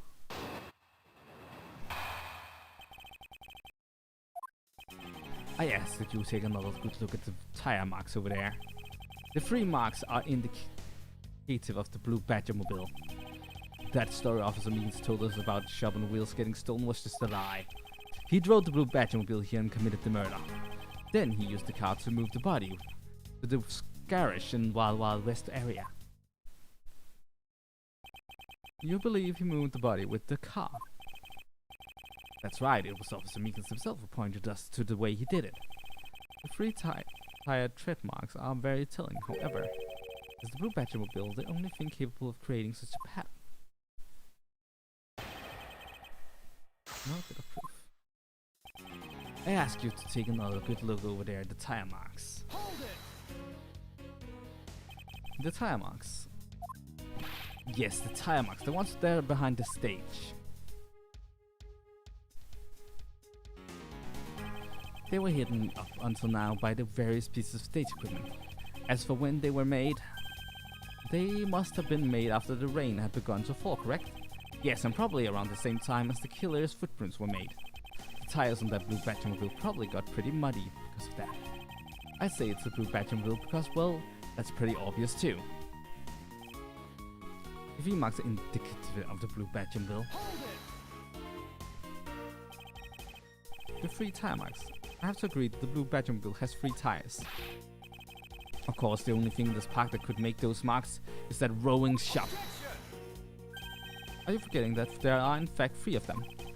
You can't simply ignore the pink and proto Batmobiles, Agent Lang. Of course, I didn't say it couldn't be either of the other 2, but I see no reason to drag them into this just to complicate things.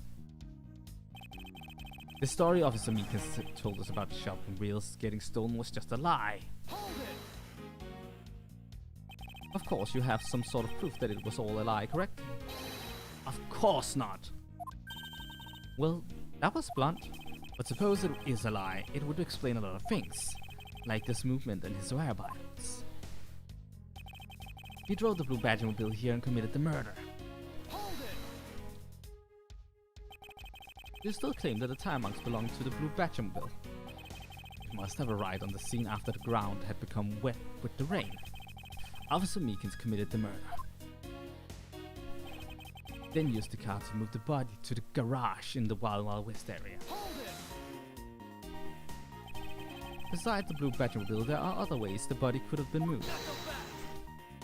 Recall what the Wild Wild West area looked like. Only the blue Batmobile and Mr. Deacon's body were in the garage. I say that's proof. I suppose if one were to look at that place, that would be the only logical conclusion. However, my experience tells me that the truth is usually not so easily found. Is there some sort of problem with Agent Lang's statement with regards to that scene? Looks like the only thing that car was selling was death, not dreams. Only if what Agent Lang believes turns out to be true. The 3 tire tread marks are very telling, however. Will Batmobile be the only thing capable of creating such a pattern?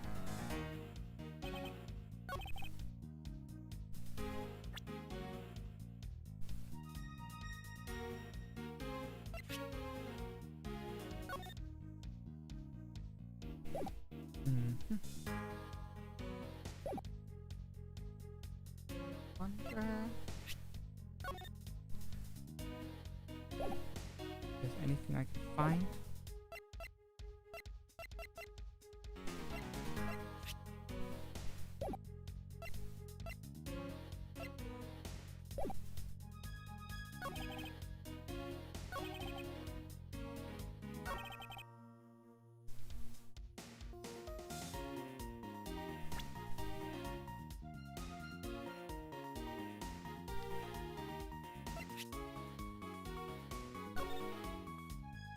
Time of death. Human area. The lack of blood around the body suggests that the victim was killed elsewhere than moved, which implies this should be evidence of blood at the murders. Ah, that headache.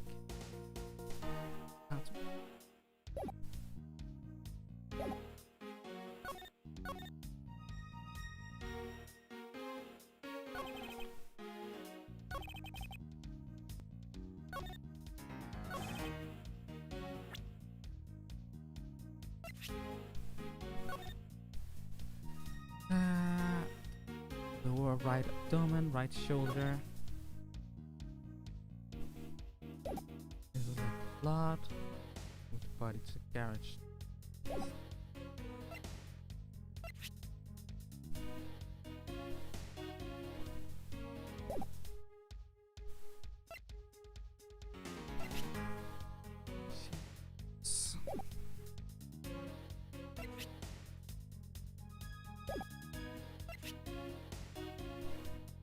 There's only one of each badger in the park.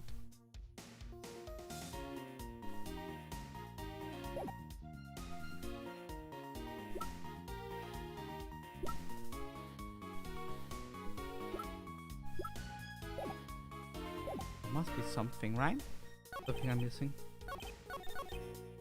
Nice that you take another good look at the tire marks over there. The 3 marks are indicative of the blue Badgermobile. The story Officer Meekins told about that shop on wheels getting stolen was just a lie.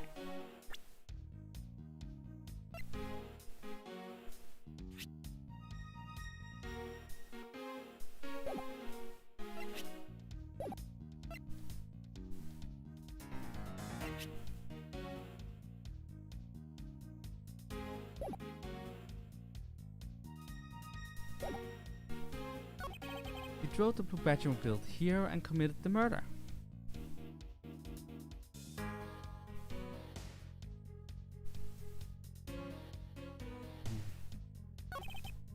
Then he used the car to move the body to the garage in the Wild West area. Hold it! Besides the blue Badgermobile, there are other ways the body could have been moved. Recall what the Wild West area looked like? Only the Badgermobile and Mr. Deacon's body were in the garage. I say that's proof. I suppose if one were to look at it at that place, that would be the only logical conclusion. However, my experience tells me that the truth is usually not so easily found. Is there some sort of problem with Agent Lang's statement with regard to that scene?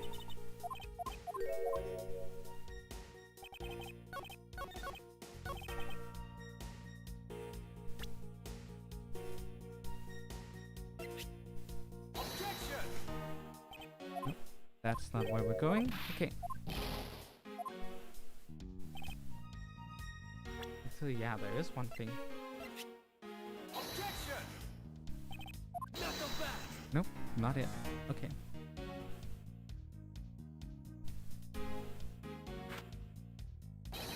Lang Shi says, confidence is like a soul, and words without confidence are but empty shells. You shouldn't waste your breath on words you have no confidence in, Mr. Prosecutor. Although it's just as bad to say something in full confidence and be wrong.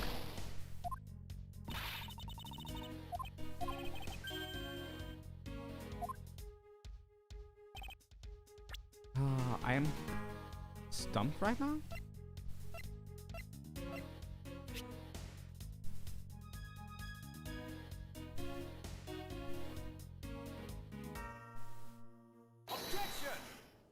Here we go. There's no mud on the wheels. Sorry, Agent Lang, but that's an impossible tale. And why is that? Those tire marks could not have been left by Officer Meekins' blue Badgermobile. One look at the car would have told you so. What proves that the blue Badgermobile had never been at the stadium? Take that! Take a good look at the tires. There's not a single dollop of mud to be found on it. If this car had come to the backstage area and left those tire tracks, then the lack of mud on these tires stands out as very peculiar indeed.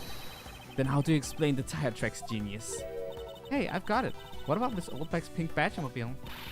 Don't be ridiculous. I was sleeping the entire time in the second-tier seats. Indeed, I believe we can rule her out as someone related to the crime. However, there is yet one more roving store, as I recall. Oh, you mean the Proto Badger? That's right, there was one more parking space inside the garage. And it proves the existence of the Proto Badgermobile. Agent Lang, I suggest you find this Proto Badgermobile post haste. There must be still be some sort of incriminating evidence in it.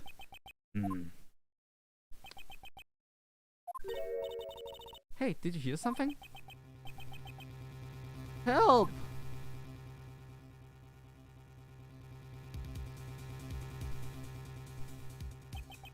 Help! Help me!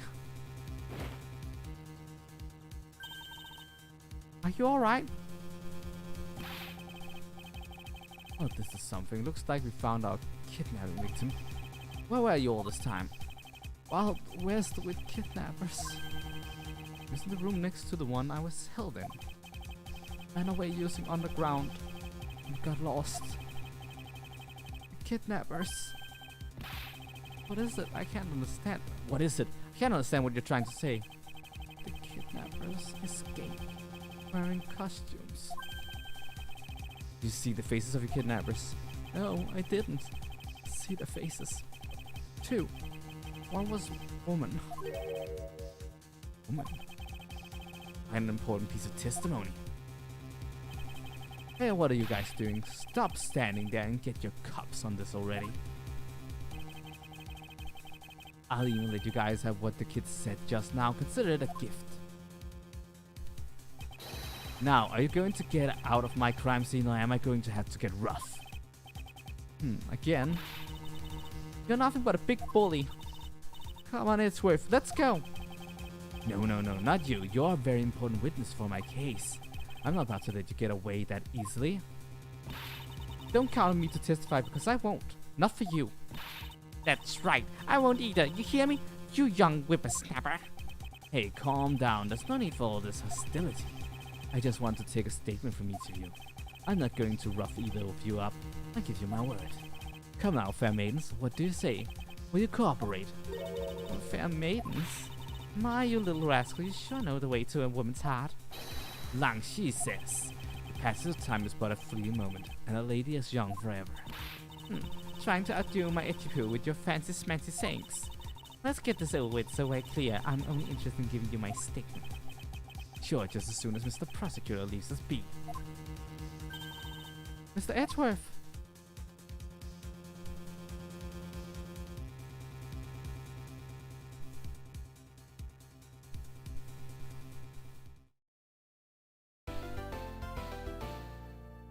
Yes, we'll see. And this is a fine place to end it for now. Normally I would be streaming for 5 hours. It's only been 3.